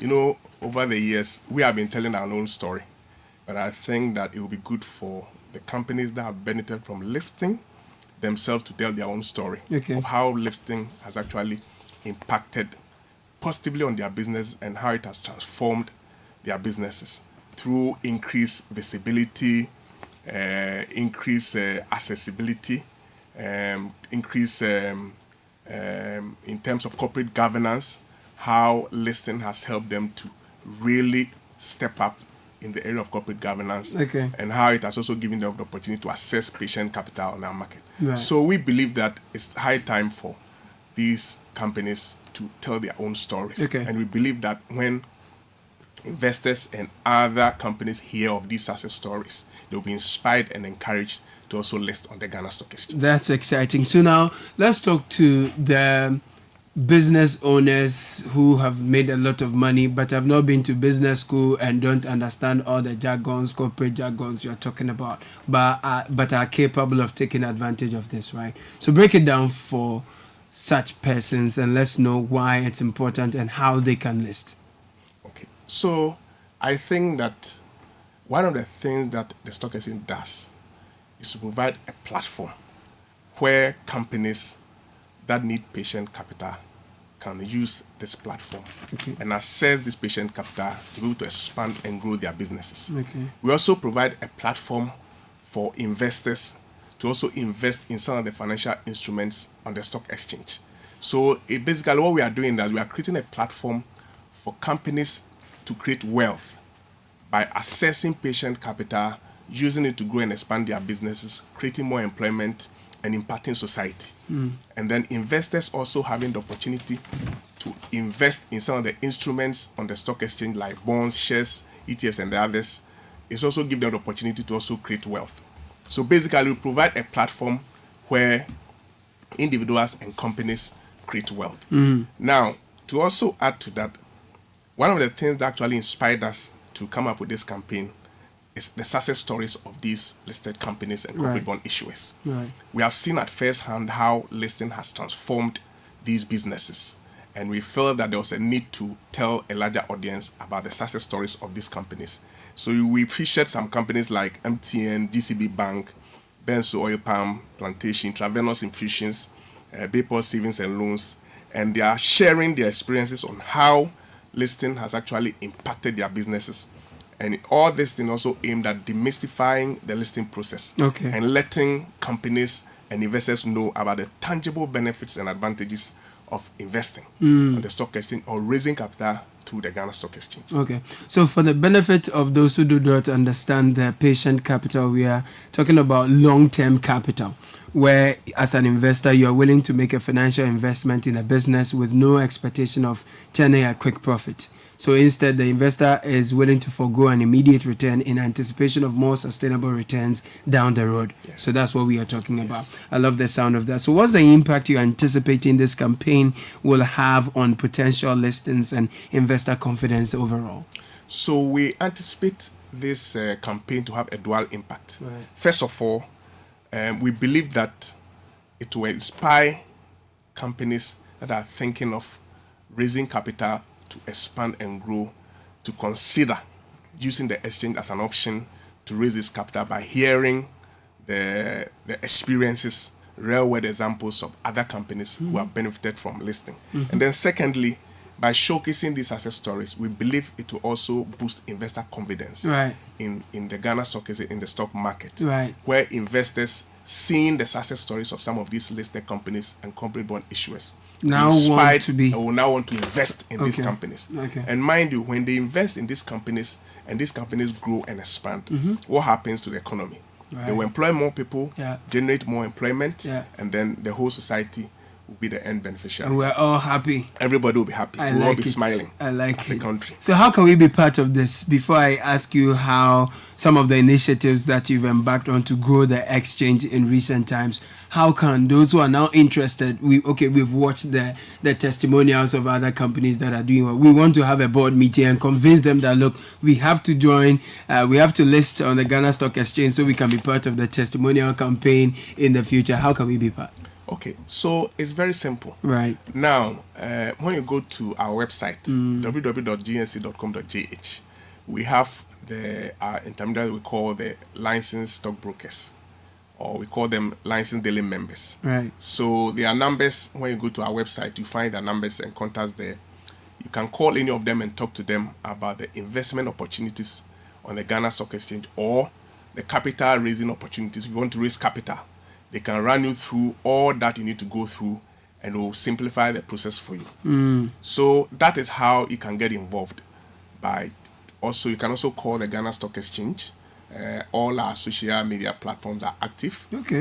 Our Ghana Stock Exchange is our handle, our Ghana Stock Exchange, for LinkedIn and then for X. And then we also have the Gin Stock Exchange as a handle. So you can get to us via any of these contacts, either through the exchange or through any of our licensed daily members or the stockbrokers, and they will throw more light and take you through the process, and they'll be able to see the opportunities and the advantages you can take off. Wonderful. On the Ghana Stock. Wonderful. So listeners, www.gsc.com.gh is where you go. When you get the licensed stockbrokers, we have contacts of licensed stockbrokers there. Call any of them, ask them about the capital raising opportunities. They will help you, put you in touch. So what are some of the initiatives that you've embarked on to grow the exchange in recent times? Caleb, for the past 3 years, we have been very strategic and we have embarked on a number of initiatives. For instance, last year we got ISO certification for information security management and then business continuity management. So that tells you that we are very serious when it comes to handling business interruptions. We have systems and controls in place to make sure that when there are interruptions, be able to still continue to run the business. The same way we are keeping faith with the information that we have to make sure we are managing our information systems very serious. We also launched the green bond market. And so we have this market launched. So what it means is that companies can list green bonds, social bonds, gender bonds, and other sustainable bonds on the Ghana Stock Exchange. We also launched what we call the ESG Disclosure Guidance Manual in 2022. And the idea behind this manual is to encourage both listed and unlisted companies to consider sustainability reporting and being ESG compliance. I'm sure we know what is happening in the world with regards to ESG. So we launched this manual to encourage companies to be ESG compliant and then to also do sustainability. We also launched the over-the-counter market this year. You know, there are some public companies that are not listed, but there are shareholders there who look for opportunities to sell their shares.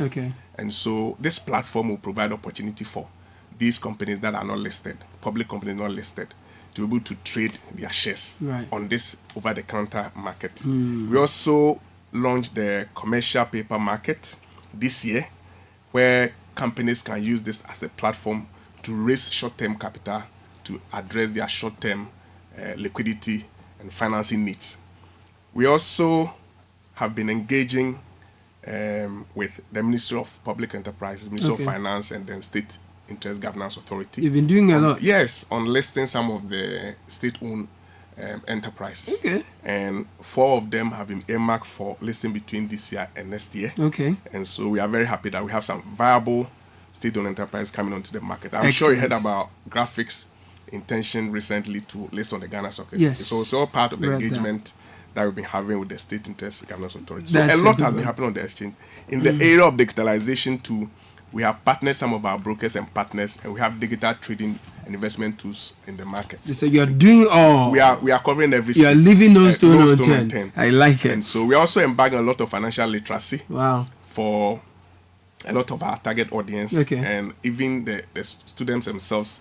For instance, this year we've engaged and reached about 45,000 students with our financial literacy programs and visited about 50 schools so far, both tertiary and then senior high. So there's a lot happening on the Ghana Stock Exchange. That's a good one. Before we go and I take your final words, so put your final words and everything together in this question where people say, oh, there's been haircuts, so right now they are keeping their money somewhere, they don't want to. So because of all those concerns, people have become apathetic towards investments and listing and all that. What's your final word to those who have these kind of fears? Okay, so I think that one of the challenges we have as a people is that Ghanaians take a lot of decisions based on hearsay. And I think we need to move away from that. We need to speak with data and information. If you come to Ghana Stock Exchange, for instance, if you look at equity trading or the stock trading, foreign investor participation is 60% and local is 40%. Why is that the case? Why is it that our foreign people have confidence in our system and then we don't have? Issues have happened, but definitely we will learn our lessons and we still need to move on. If you compare even last year, foreign investor participation in our equities, it was 54%, but this year to date is 60%. So it means it's even gone up despite all the issues happening in the market. So I think we need to always dig deeper in research and not take decisions based on hearsay. Now, we believe that the stock exchange is one of the barometers used to measure the health or financial health of a lot of economies. And it is in our interest as a country for policymakers, for citizens to see a vibrant and a robust stock exchange. Because we need more companies to list on the stock exchange, both private and state-owned. We also need a lot of Ghanaians to participate by investing in the financial instrument on the stock exchange. And we also want to see government create a congenial business environment, low interest rate, low inflation, strong currency, so that companies can succeed and companies can thrive. And then we can continue to enjoy the kind of lives that we want to enjoy in this country. I also want to say finally that if you want more information on our testimonial campaign, you can visit our website, www.gnc.com.gh, or talk to any of our licensed daily members or stockbrokers to provide more information about listing, about the things happening on the exchange, the opportunities that you can take advantage of. Thank you very much, Jerry Boache Dankwa, for joining us today with the Gospel According to the GSE Testimonial Campaign. He's the head of marketing and PR Stock Exchange. We'll take a very quick break. When we are back, we'll talk to our friends from Access Bank and also our friends from Access Bank and Randa Motors on their 20,000 Sandals initiative. Stay with us. This is the Citi Breakfast Show, the city's biggest conversation. Are you ready for the serene experience?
King Paluta. He's the king of the moment.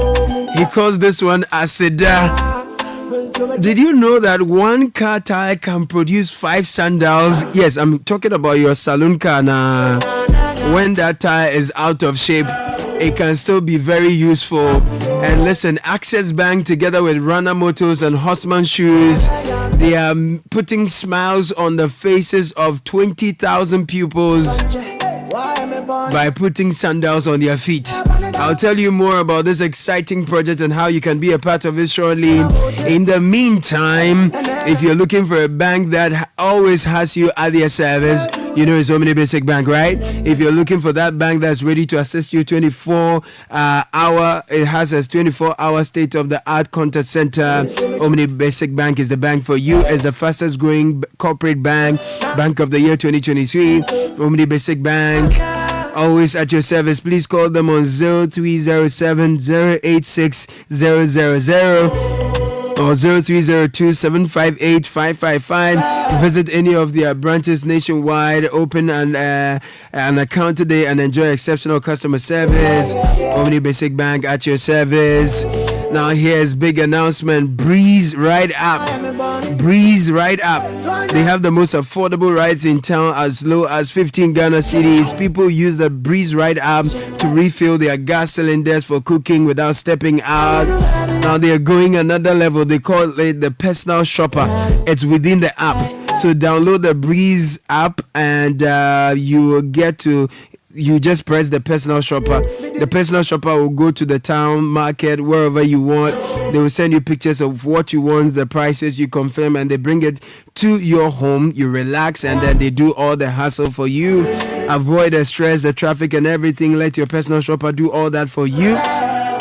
Breeze app is on the Google Play Store, it's on the App Store, so just download it and try it now.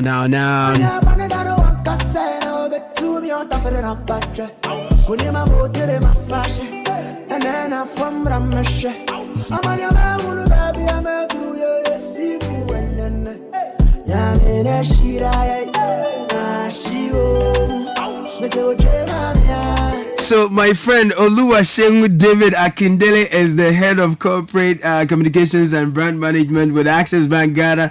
Seun, welcome. Thank you very much, Caleb. Good to see you. And good to be here. I love your name, Oluwaseun. Yes. And Seun for short, right? Seun for short, yes. It means thank God. Absolutely. Yeah, I love it. And then I have Manish Puri from Runner Motors joining us in the studio. Manish, how are you? I'm doing good. It's good to have you again. So please get closer to your microphones and let's have a chat. I'm particularly excited about this initiative where you are producing or distributing over 20,000 sandals to school children. You're using a local Ghanaian footwear company to do this, and you're not just providing shoes that are imported. You are recycling, you are reducing, you are reusing, and you are recycling. You're using a Ghanaian company to do that. So the benefits are just wide. Yep. And it's wild. Yes. This is an idea that will make me fall in love with any bank. Thank you. How did you come out with this? How did you come up with this idea? Thank you, Caleb. Good morning to your listeners. I want to say a very special good morning to Access Bank management, staff, and our beautiful customers. We are 15 years in Ghana, as Access Bank Ghana. Wonderful. As part of our celebration, we have outlined some initiatives to celebrate it, and one of them is this community impact project of this manner. How did we come about the Sandal More project? The name is even very unique. Yeah. It's called a Sandal More for a Better Tomorrow. I love it. The drive was first of all to promote education, to keep children in schools. Right. Now, born out of that, we also realized that we can solve climate action, supporting SDG Goal 12, and we began to collect raw materials through what we call waste is useful and promoting waste to wealth. And the first set of people who gave us raw materials, used car tires now, are our staff. So I want to say a very big shout out to Access Bank staff. Then our customers followed through, gave us sandals. And last year, in our first edition, we supported 1,000 school children. 1,000 school children? In 10 schools across 5 regions of the country with free school sandals. Wow. And after that, the feedback we got from every corner of our stakeholder engagement, staff, customers, social media community was to say there's a school somewhere that also deserves this. There's a school I know that wants to get this. Can you expand this to this? Can you do this to that? out of that, we began to say that now we have to go back to the drawing board. And one of the major SDG goals that is less talked about is Goal 17, which is a partnership for the goals. Right. And because of that, companies like Rana Motors work to us to say, we want to help you upscale this. We are the Right. largest producers of tires in Ghana. Right. So because of that, the raw materials we require, we have it. We want to come on board. Wow. Out of that, Osman Shoe says to us, I can give you capacity to produce more sandals. Oh, sweet. And out of this a small engagement, this small campaign we are doing, we're also supporting local industry. So supporting education, environment, and entrepreneurship, I love it. which are very topical thematic areas in sustainability. Thank you. So Manish, you decided to join this partnership. How has it been so far? What was the motivation behind the partnership? Okay, so I would say that the first and foremost thing is that we believe in it. And believing is not only about the partner or initiator who has started this, Access Bank, and the partners, those who are involved, like Houseman Shoe. Believing the objective behind it, the thought which has been put forward behind that is that. Because our corporate motto is we add value. You add value. And we don't even only say that we add value. We actually, it's like a culture for us. So each and every employee of our organization works for it to add value. And we are happy to say that by partnering this project and contributing the tires and logistics, we are actually adding value to the society and community. Absolutely. So are these brand new tires or old tires? These are old tires, right? These are old tires. Okay. So look, I changed my tire recently, and the guy took the thing away. Should I go and collect it and bring it to Access? Please, I would advise you to do that. Anybody I should go and collect it. One of your car tire, your commercial car tire, can produce 5 sandals. Wow. So 5 children in some part of Ghana Wow. and gets free sandals to school. Amazing. Because of your used car tires. Amazing. If we all help by bringing our tires, how can you scale up? So far, you are doing over 20,000 sandals. You are delivering them to deprived communities. You've been to 5 regions over the last year. You've distributed to 1,000 school children. If every one of us driving brings you our old car tires, how big can you do it? Will you be overwhelmed when we bring you our car tires? So like I mentioned earlier, the power of partnership, I don't think we'll be overwhelmed because we have the right partners with us. We have Rana Motors, we have Horseman Shoes who produces, we have Access Bank, of course, we have GES who owns the schools we go to. You work with the GES? We work with the GES as well. They're one of our key partners. We have Change Africa with Sustainability Champion entity. And the biggest partner we're looking for now is the media and Ghana as a whole, because it's quite it costs some money to produce these shoes. That's why Osman Shoe is here. We're also trying to promote or support local industry, and through this initiative, if we can promise that we can keep giving children school sandals, it means local shoemakers somewhere in Ashanti. Through this initiative, we are supporting 500 shoemakers in Ashanti under the Osman Shoe engagement, and they can obviously get jobs continuously, can improve their business, they become more economically responsive in a country like Ghana. So we are not going to be overwhelmed. And let me tell you an interesting part of this project. We are taking ourselves out of the project. All we just do is to lead it with our partners. Ghana is one that decides who benefits. So on Tuesday next week, we are launching the phase 2 of this project. Where we have a special truck called the Better Tomorrow truck. Better Tomorrow truck. It's going to drive across Ghana. Literally. It will drive to schools you selected for us to go to. For you to deliver the sandals? Yes. We give it to the children. While we are at the schools, we engage. Because we are driving, we are creating some emissions. We offset those emissions by planting trees along our way. Oh, you don't mean it? Absolutely. So we are doing this starting from next Tuesday. Access Bank? Yes, giving us the truck. So the truck we are driving is Rana Motor sponsored. So Rana Motor is giving you the truck? The truck for free. Yes. With the tires? No, with the shoes? With the shoes produced by Horseman Shoes. Tire from Rana Motors, our staff, our customer, and Ghana in general. And you are driving across the country. Driving across the country, telling stories. And you are giving access. Absolutely. Oh man, I love it. Yes. Hey, Charlie. Now let me talk to Toyin Senaya. He's the man with Horseman Shoes, and together this tripartite partnership is creating a better tomorrow for a lot of people. Toyin, welcome to the show wherever you are. Good to have you. Hi, good morning, Caleb. Wonderful. How has a partnership like this, okay, so let me ask you first how you feel about this kind of partnership and what it does for your brand as a business. Of course, partnering with a brand like Access Bank has a lot of positive because it's one of the biggest brands in Africa, not even in Ghana. And to tell you what, I heard about the Sandal for More project on Citi FM during the news super.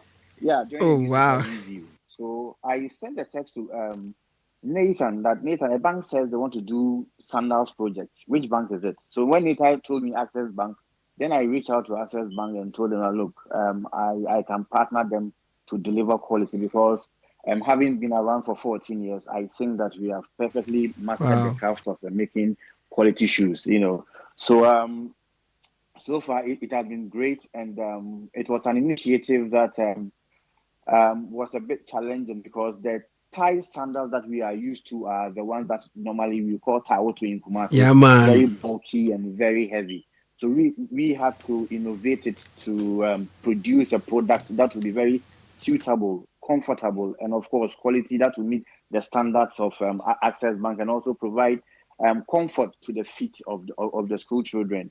And so far, I must say that it has been very, very, very challenging yet exciting because it has opened our eyes to a lot of possibilities, and not also that, but also providing employment for some young guys in Kumasi who are what I call tabletop shoemakers, about 500 of them. So yes, it has been very exciting. Wow. We are very grateful to Access Bank, one for the initiative and also for the opportunity for us to come on this journey with them. Wow. I have a sample of the sandals in my hands. It's all ties save the inner, right? The inside, no, right? And it's very comfortable. Yeah. This is a very sophisticated, advanced, improved, better Taloto, So this one, if you're a student, and you can wear it for a very, very long time. A long time. If you are working at the Access Bank, you have to up the standards. So we said we will not drop the ball. I love the sound of that. So more jobs for tabletop shoemakers and a new shoe, like we call it inside to new willy, and literally this is a tie. So it's the new willy, right? Yes. New willy for the school children. They are excited, and this is good. I love the fact that you say as you're driving around the country, you are contributing to their mission. So you'll be planting trees as well. Is this something you're doing with the students to put in that culture to inculcate that culture of planting trees and then also making them environmentally sustainable in their outlook? Yes, I think sustainability conversation in Access Bank is part of our DNA. So it's something we do almost every year for the last 3 years with the Ministry of Land and Natural Resources. Right. So taking it to the schools is not something we are trying out, something we've been doing consistently. And we are going to be doing with the schools and the students. So it will be part of the stories we are going to tell, part of the engagement we are going to have, also just to imbibe the culture of environmental stewardship in the lives of these young children. And it's been 15 years in Access Bank, in Ghana, so it's a better time to give back. I love it. We give back every year, but we are doing it in a very different way this year. We hope to do it bigger next year with the right partners, with people like you on board. I love telling the story to the right audience. I love the sound of that. That is the reason why we have a partner like Access Bank, because our ideas matches. Nice. So when we talk about the environmental protection, we do have, we have not only thought of or wrote it on a paper, we have implemented it. Right. Our Rana Motors assembly plant in Amasaman is having a rain harvesting, which conserves the water. Right. The entire assembly plant is running on solar. Oh, wow. Which converts. So you're not on the national grid? No. You've released them for the rest of us. Yes. I like it. Someone is asking me, it's okay, when I bring the tie, what do I get? And I want to respond to that. Don't worry, I will respond to that. So when you bring your tie to Rana Moto so we can do the sandals, the next thing is you create an account with Access Bank. That's all. You understand? That's all. So that we can take care of you. Absolutely. This is a bank that has sustainability in mind. Yes. So come, in fact, give us some money to support the children too. Absolutely. But that's not part of it anyway. But yeah, what will define success for Access Bank in this initiative?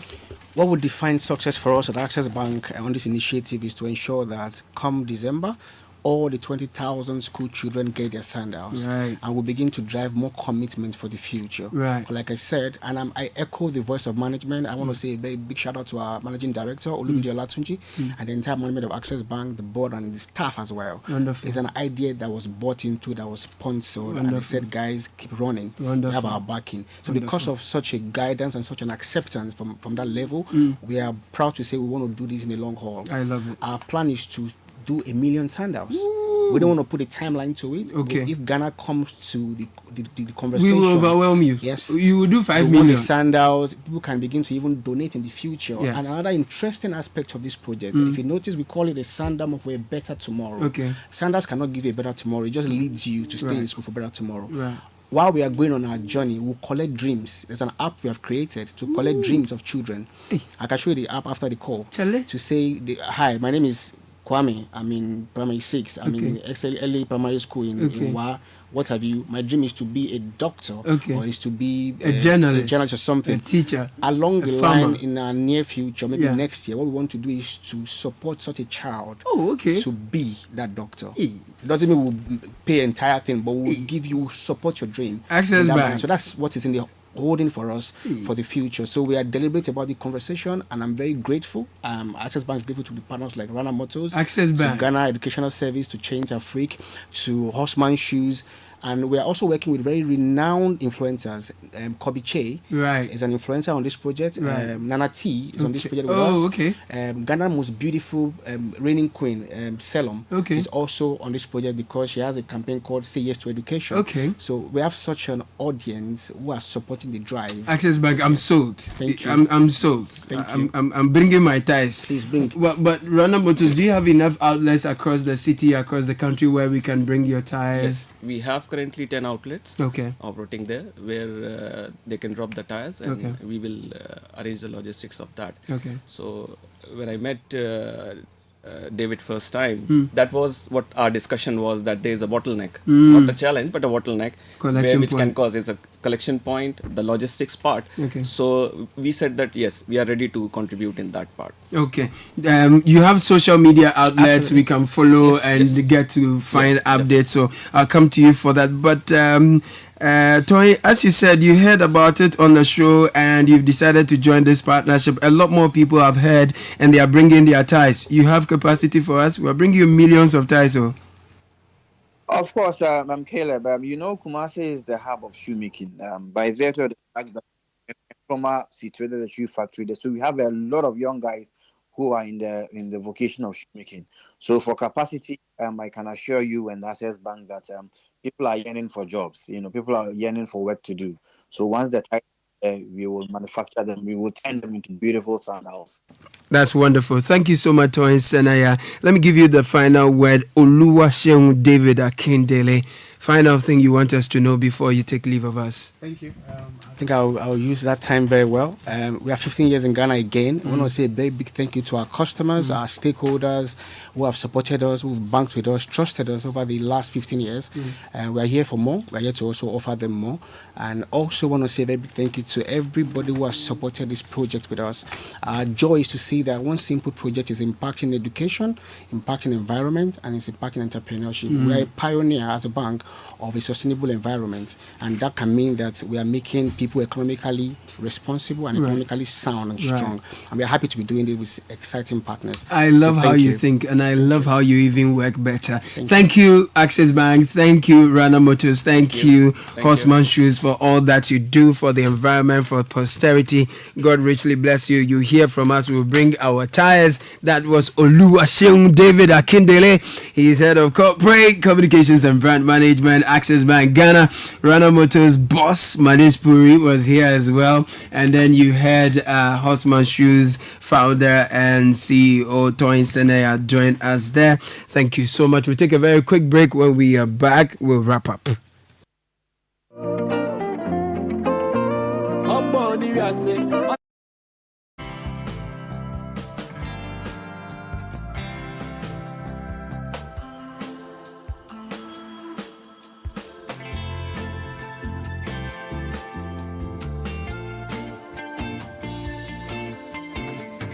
Public lecture want to commemorate our 25 years of existence. It's happening on Wednesday, September the 4th, 2024. Citi Conference Center, University of Ghana, Legon is the venue.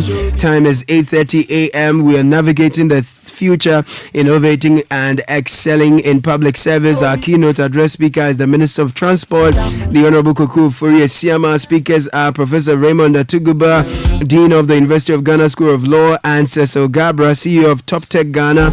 Be a part of a visionary conversation about the future of public service and the transport sector in Ghana. We invite you to celebrate with us, share your thoughts, and help shape the next chapter of DVLA.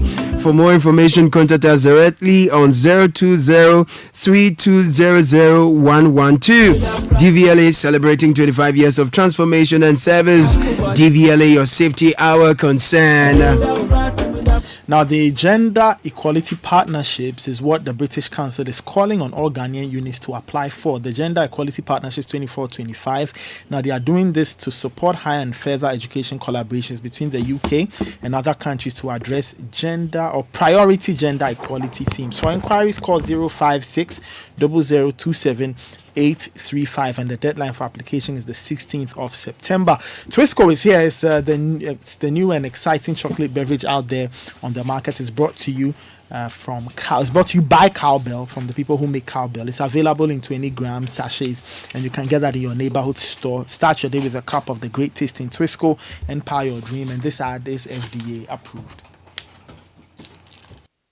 Okay, so it's top of the hour, and Howard Drisu is in the studio. Mustafa, yeah, the way you're looking at me, I forgot that one. Sorry. I'm sorry. It's okay. Bring what is in the news. Coming up, 2 employees of Northern Ashanti Mines Limited injured following